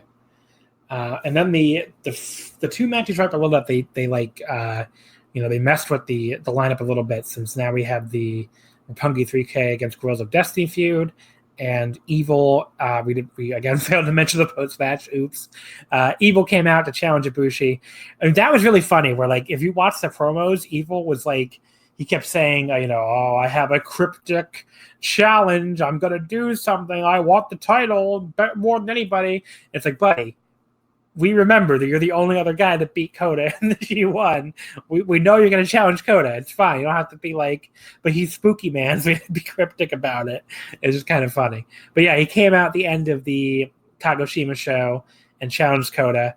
So now you have a cool little dynamic where like Okada and Ibushi are teaming up here, even though they're currently scheduled to face each other in the main event of January 4th.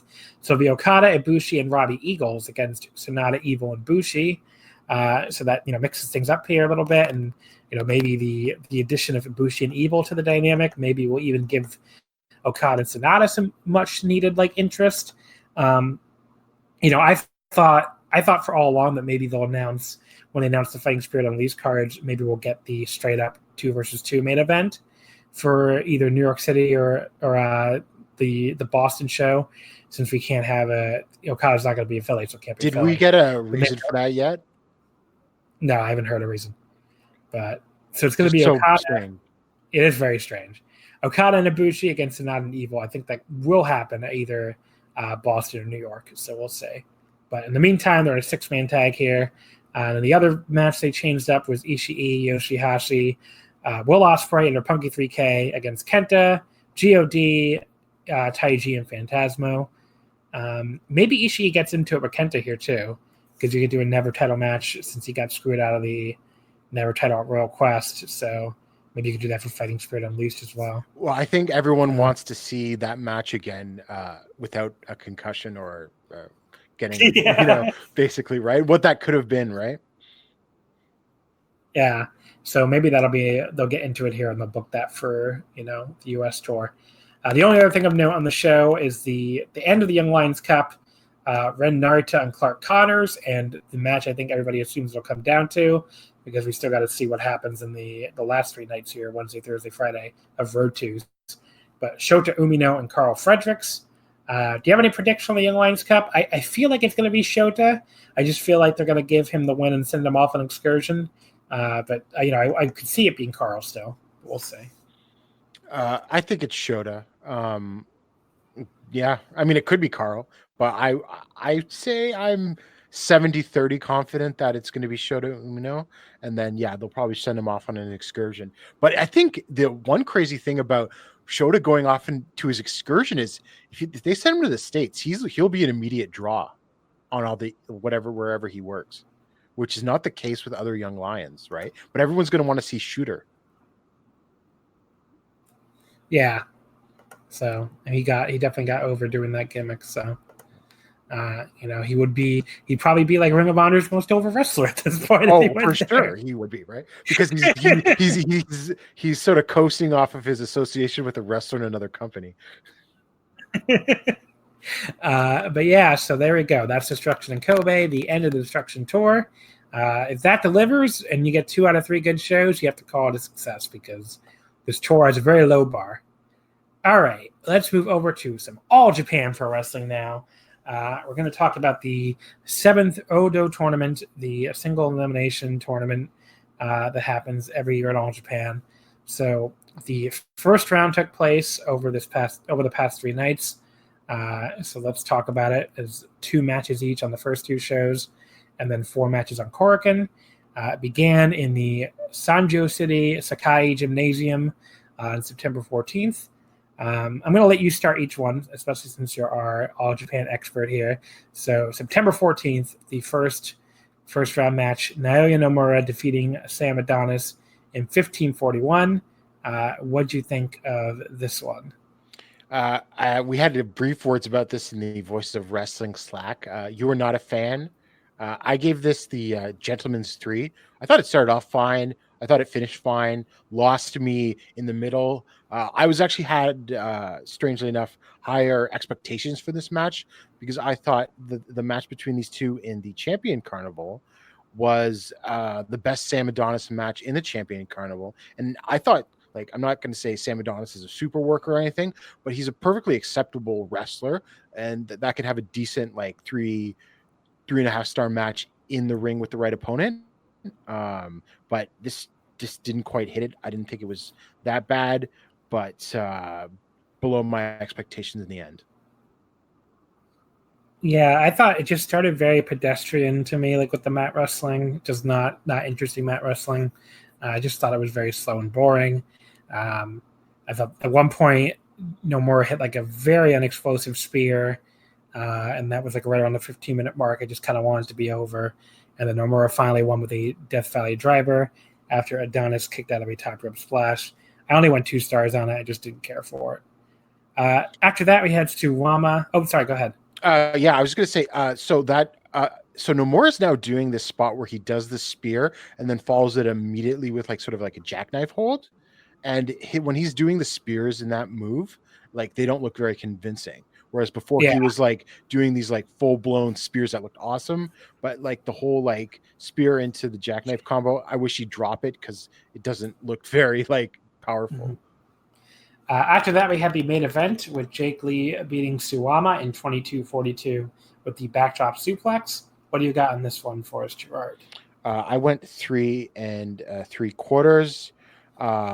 I thought this was pretty good. It held my attention, like I was saying before, like good methodical work, even if it's not super fast, holds my attention. Suwama, when he's working someone over, can hold my attention. I thought about going higher, but I just didn't like the format of this match. It was Suwama beating Jake Lee, and he did a good job of it for like, I know 18, I think this match went like 22 minutes, like maybe like 17, 18 of the first couple of minutes. The last couple of minutes were great. Couple of exchanges between Lee and Suwama, but like it was literally a one-sided match.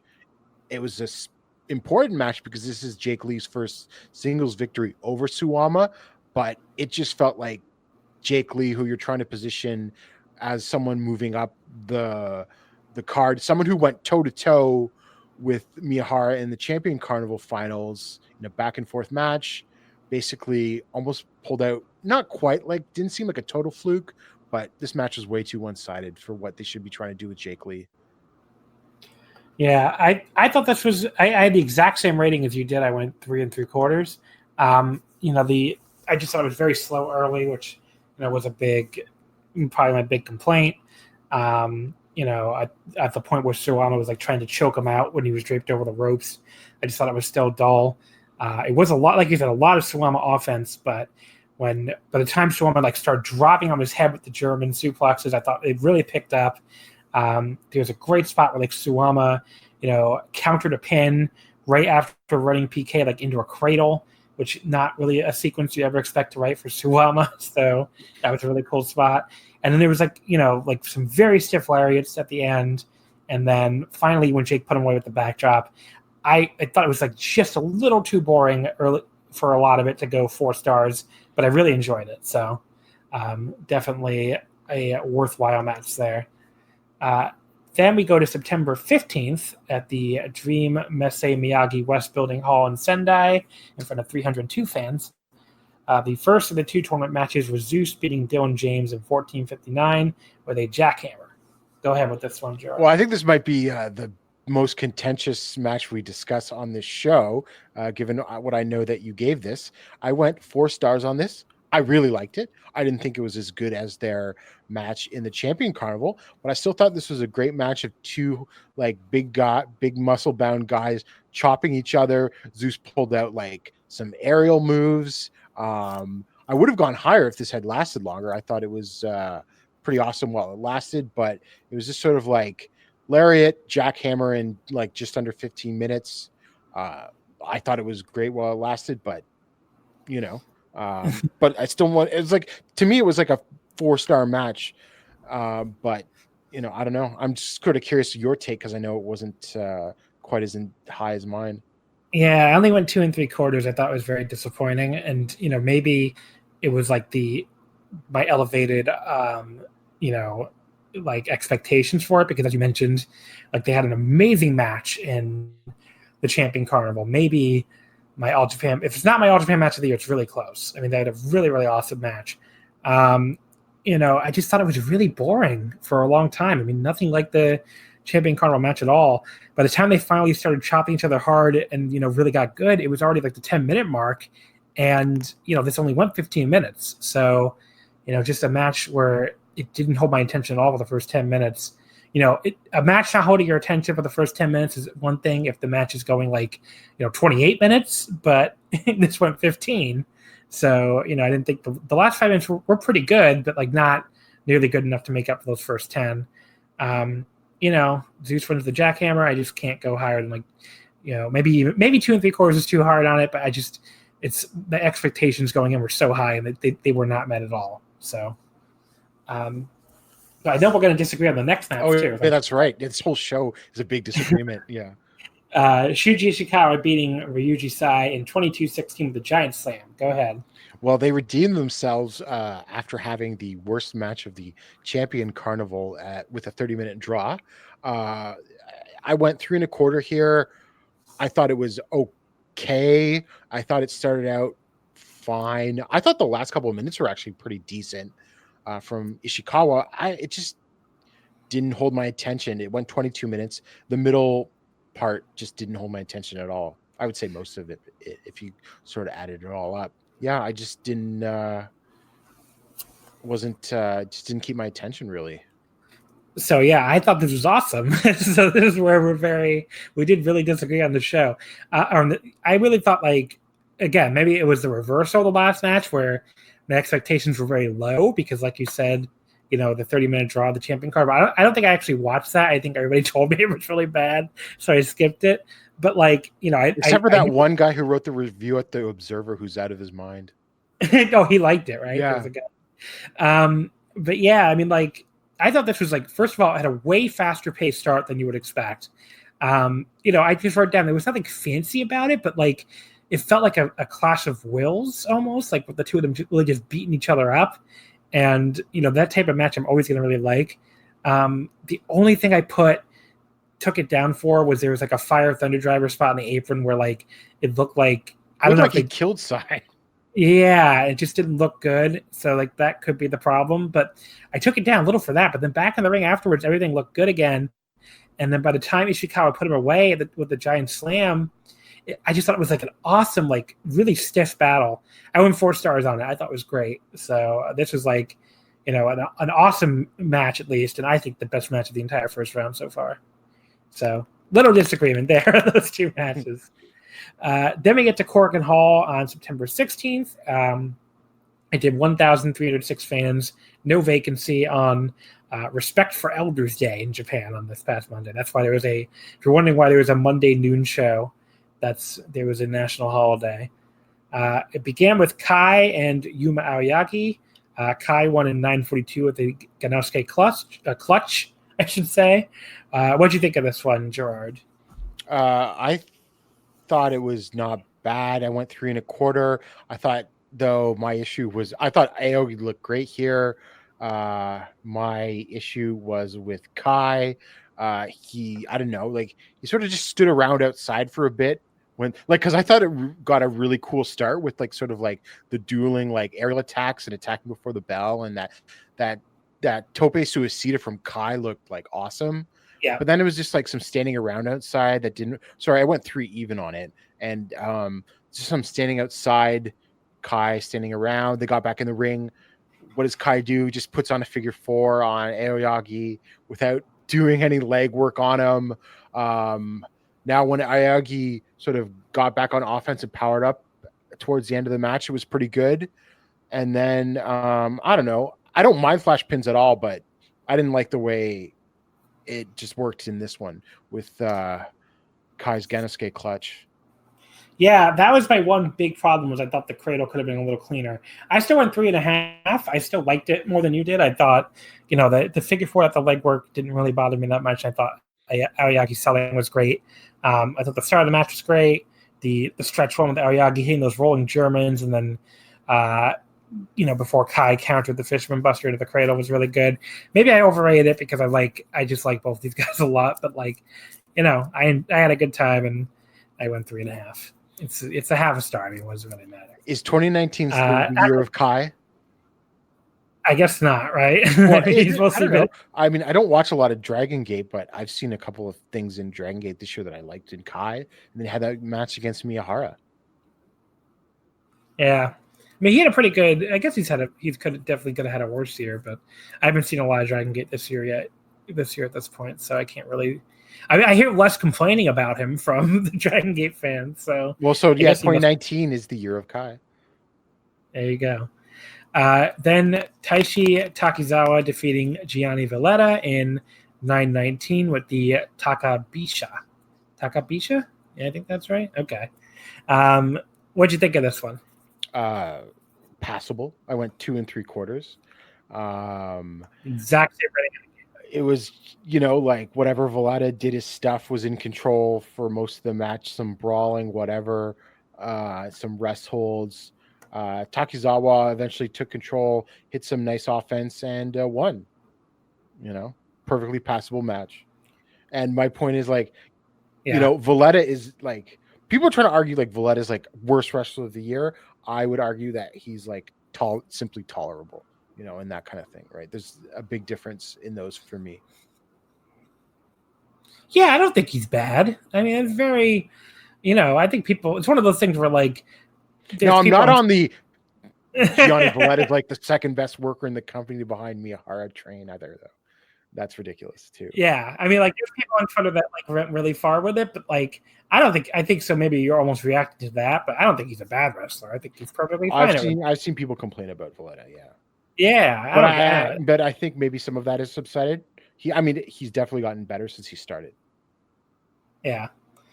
But yeah, 2 3/4 for me as well. I thought it was a perfectly fine match. After that, we have Yoshitatsu and Jiro. What'd you think of this one? Jiro won in 12 minutes. So I ran a whole gamut of emotions during this match.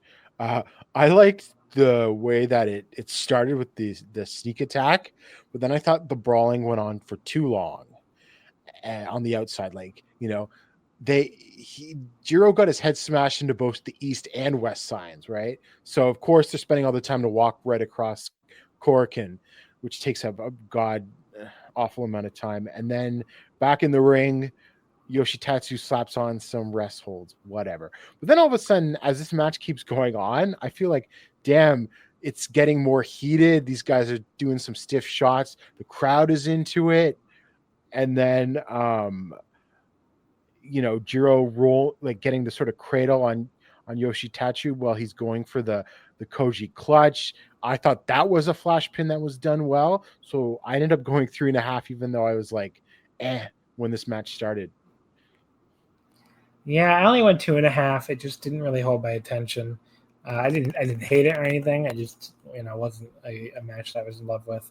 And of course, now it feels kind of stupid that Jiro moved on here, and that he's fucking headlining a Korakuen at the end of the month for DET, where he can go to Sumo Hall's Extreme Champion for double title matches. Okay, none of that's happening because he announced on his own produced show he's going to America, which everybody assumes means going to WWE. So I can't wait till Vince sees that jacket. What is Vince going to think of the jacket?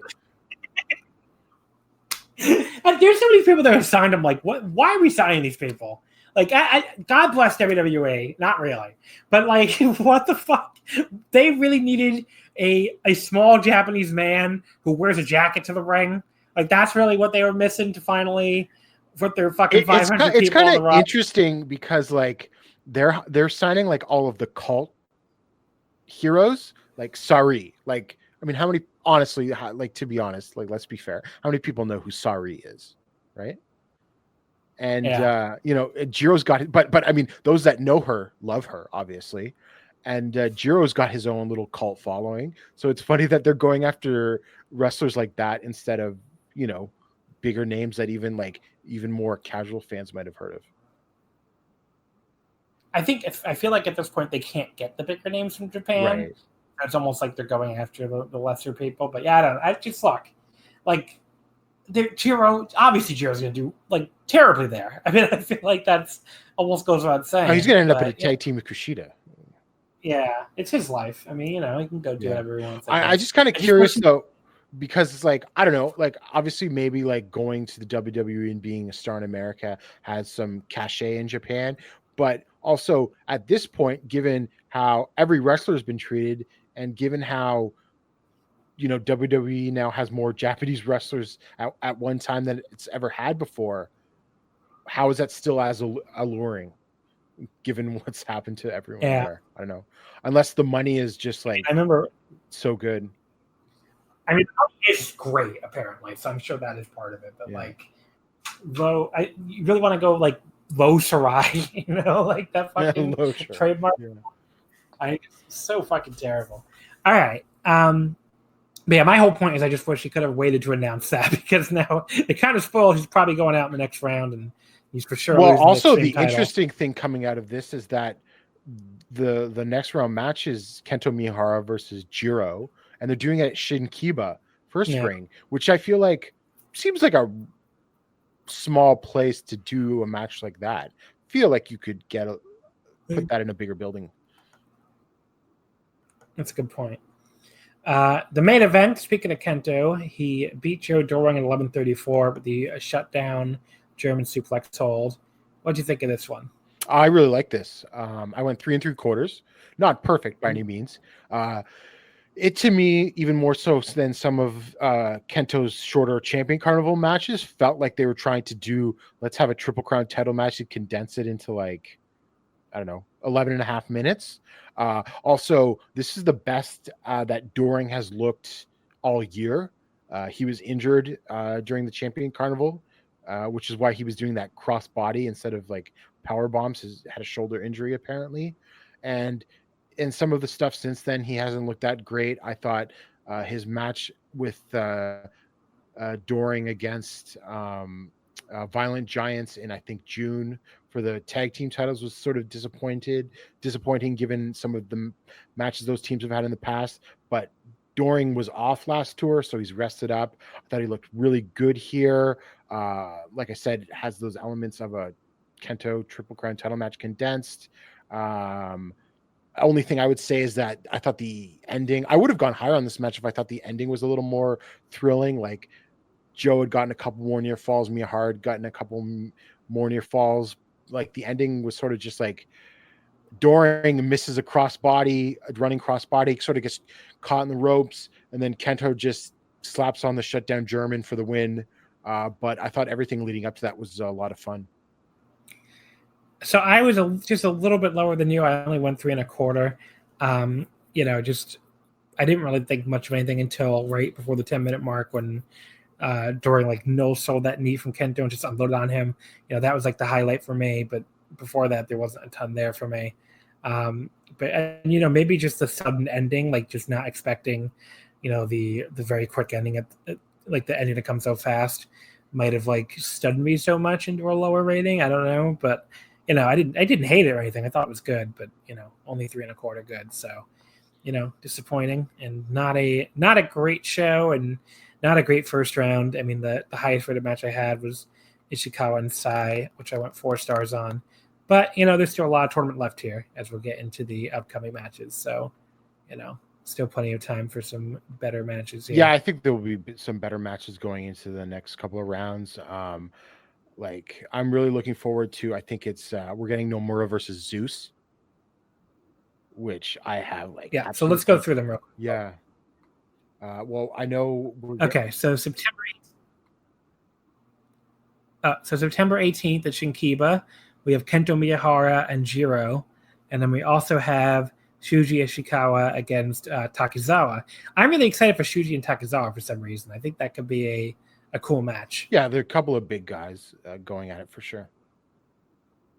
And then September 22nd is when we get the other two matches, which, as you just mentioned, one of them is Zeus and Nomura, and then the other one is Jake.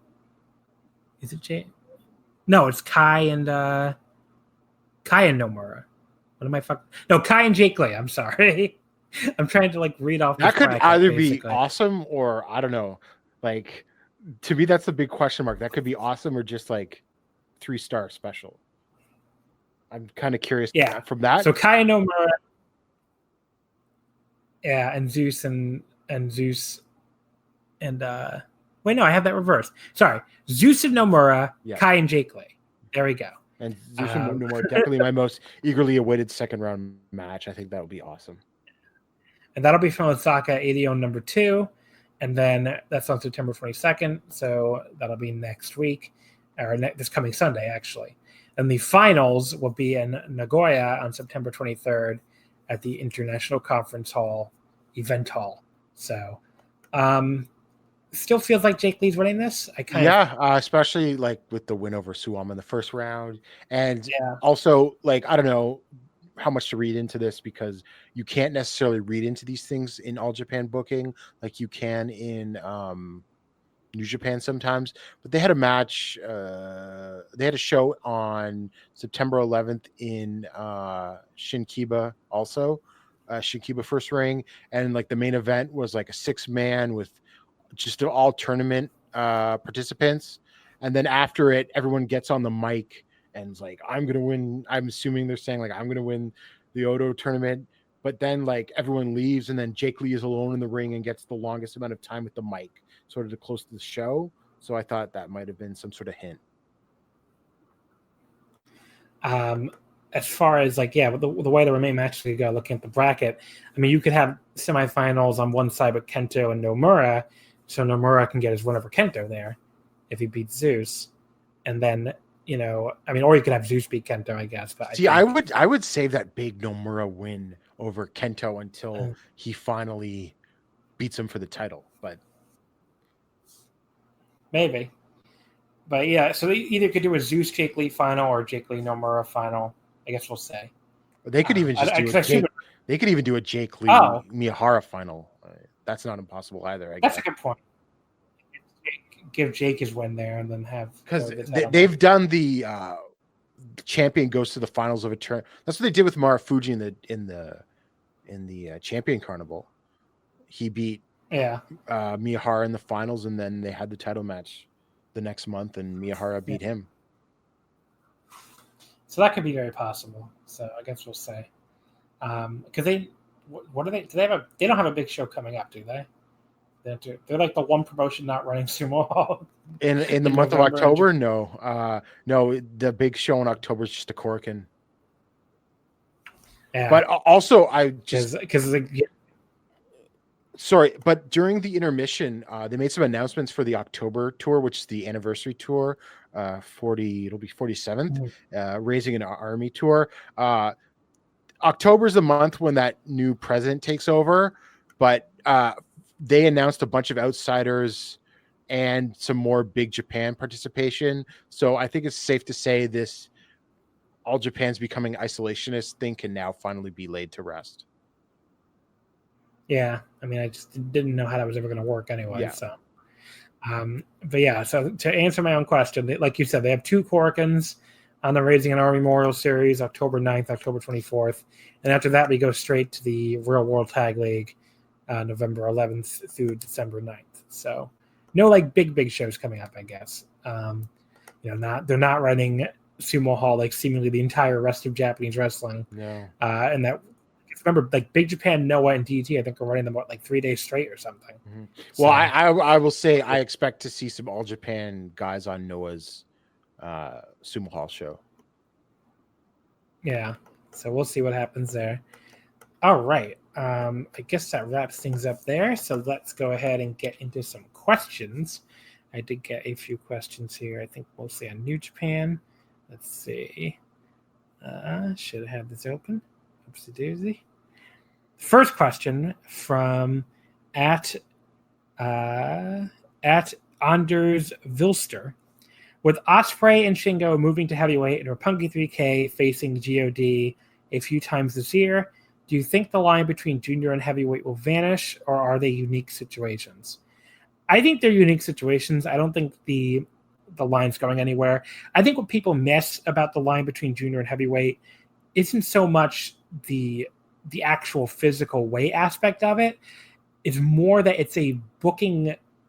It's a booking tool to let people come up slowly and not have to immediately put them in the main events. Like, look, you start off Kenny Omega as a junior and you let him sit there for a couple of years until you need him. You start off Will Ospreay as a junior, you let him sit there for a while, and now you slowly bring him along instead of being, burned out on Will Ospreay main events by now. I think the junior heavyweight thing, besides being a size thing, is also good as like a way to keep guys, from climbing through the ranks too quickly. So that's why I do think it is a unique situation. I don't think that's going anywhere. I don't know. Do you disagree with me on this, Gerard?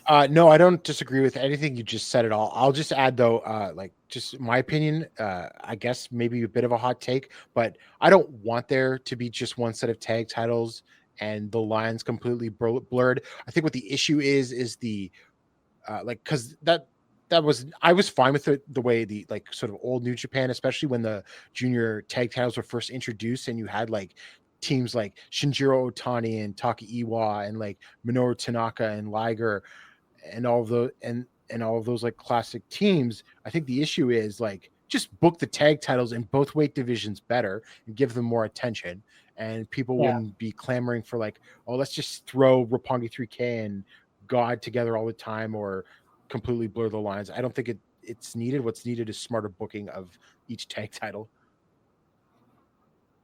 And look, having the separate divisions and having the separate titles makes this GOD Roppongi 3K match feel a lot more special than it would if they were just always in the same division together. So I completely disagree with the idea that you should get rid of it. I agree. I think it's fine the way it is. At FXK Dreaming, question: is it gay for two wrestlers to spit on each other for no real reason while grinning like absolute horny bastards? I do think that is pretty gay. Yes, I have to say. If you don't follow me on Twitter, that answer probably makes no sense. But Naito and Ibushi, they had this. I talked a little about this before, I guess. They had this GIF where the two of them were spitting at each other and grinning, really, really grinning about it.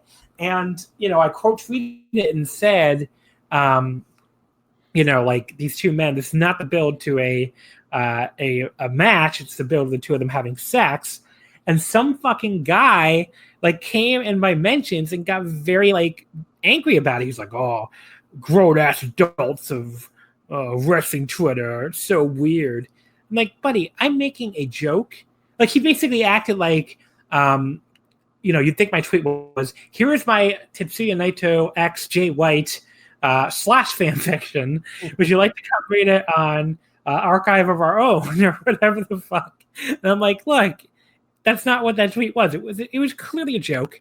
And the fact that, it was a very popular tweet. Anyone with a sense of humor saw it as a joke. But, this one fucking baby from fucking Barber's Chair Net, one of these WWE, cheerleader sites, he had to take issue with it because these people take issue with anything that has anything to do with New Japan.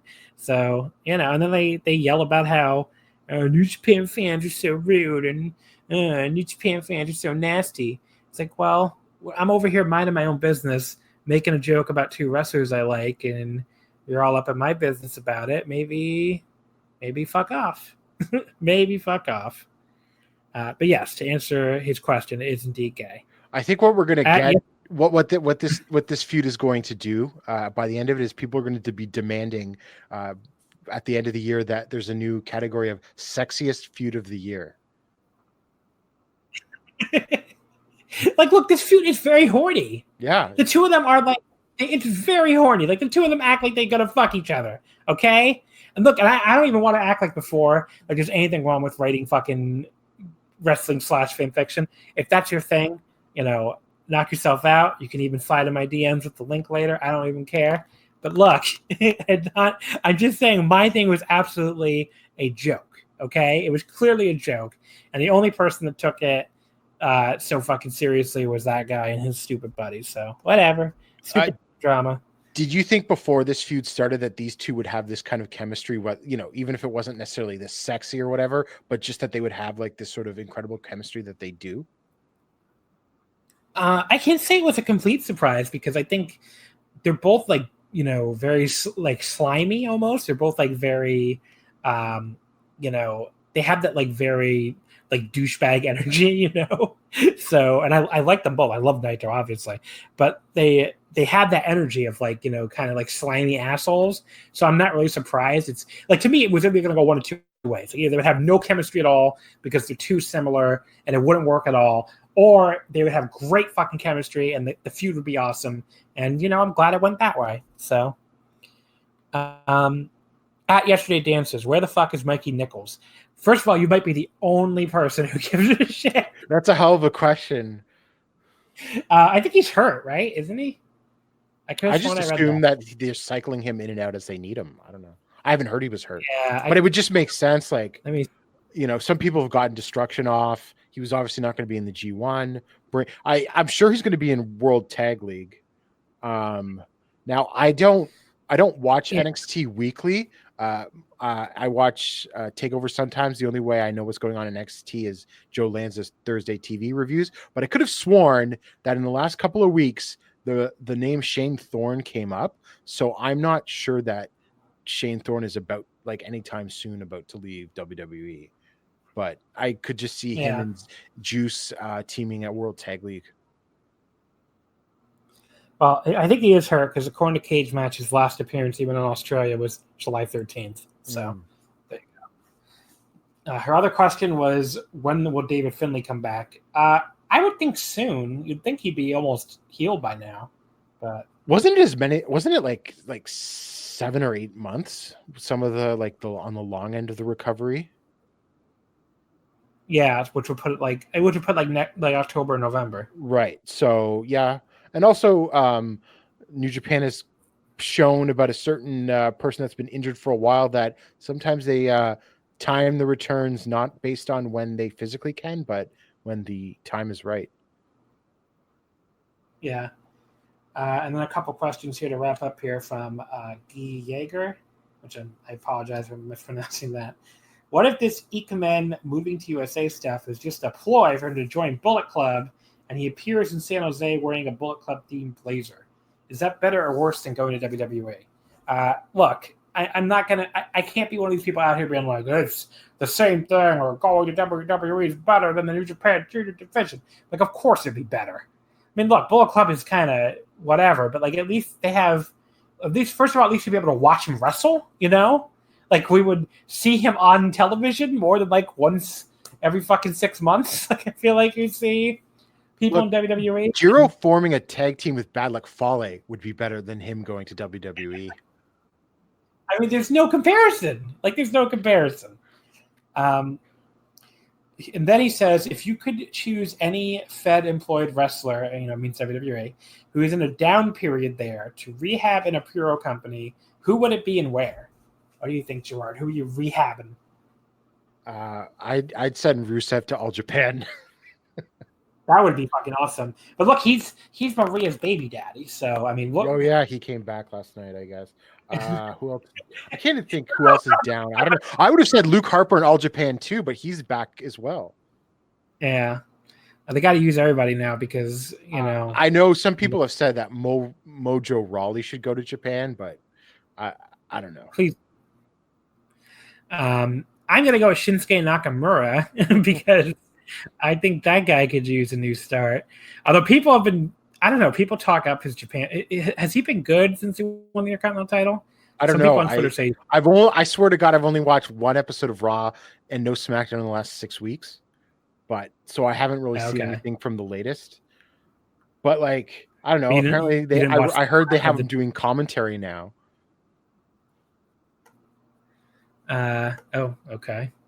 I thought he was Intercontinental Champion. Well, yeah, but no. It was just like it was an angle. Like I think it was like Sami Zayn wrestling and Nakamura doing the commentary, sort of as like a joke of the gimmick that they're doing, with Sami Zayn being Nakamura's mouthpiece. I think that's what the idea was. Yeah. But yeah, I don't know. You know, I guess Shinsuke in New Japan to save his career. Why not? Okay, so if Shinsuke appeared in New Japan tomorrow and you put him in the ring with someone like Ibushi or Okada or Tanahashi, how good a match do you think Shinsuke can still have? I don't know. That's a good question.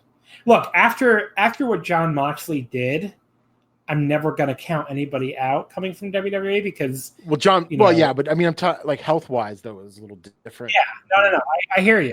But I just mean, like, I can't...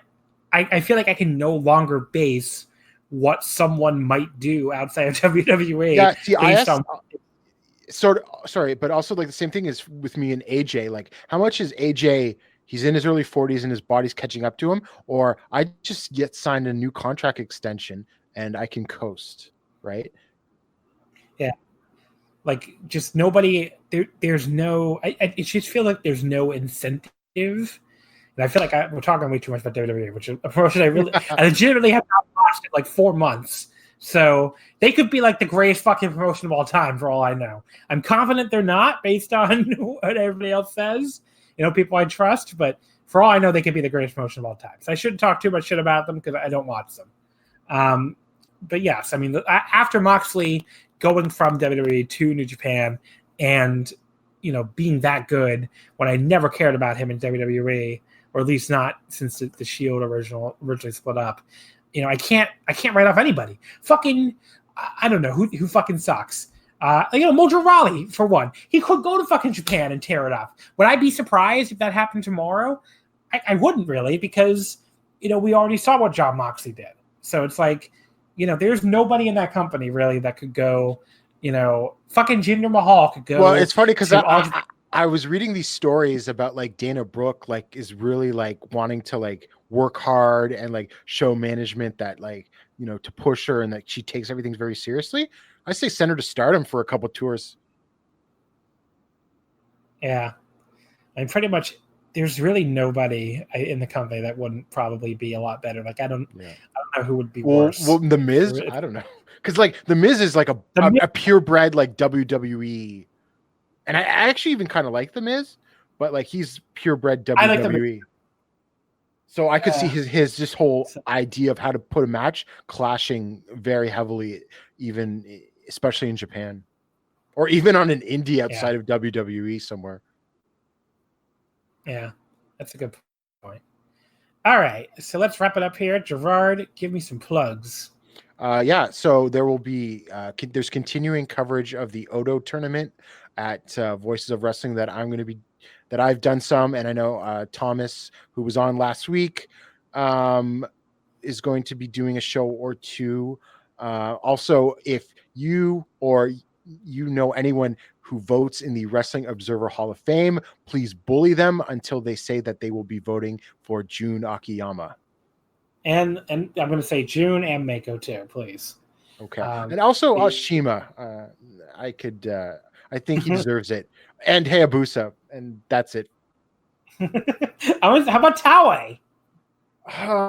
Yeah, you got to throw Taue in there too. But I just find that Akiyama is the most glaring. Yes.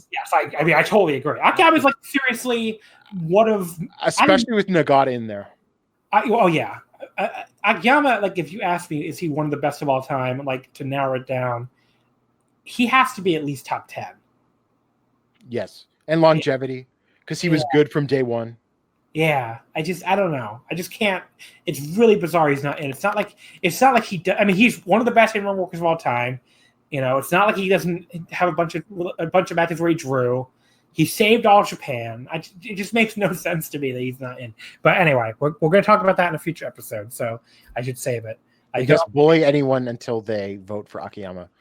Yes. But yeah, so if you're interested in reading my thoughts on that, of course, you can go to, as I mentioned at the start of the show, voicesofwrestling.com. You can follow us on Twitter at WrestleOmakase. Wrestling Did Not Fit. Next week, we're going to be back with a lot of the same kind of stuff we talked about today, because we're going to wrap up the Destruction Tour with Destruction in Kobe.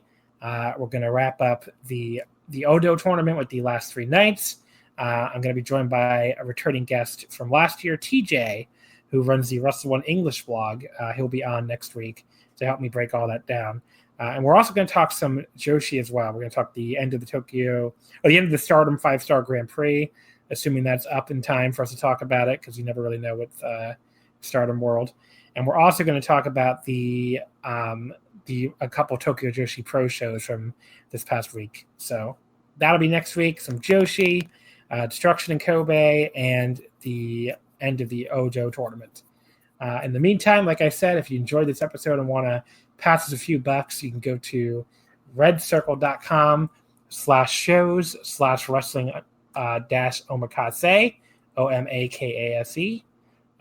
And leave us a positive review on iTunes. That always helps too. In the meantime, thank you as always for listening, and we'll see you next time.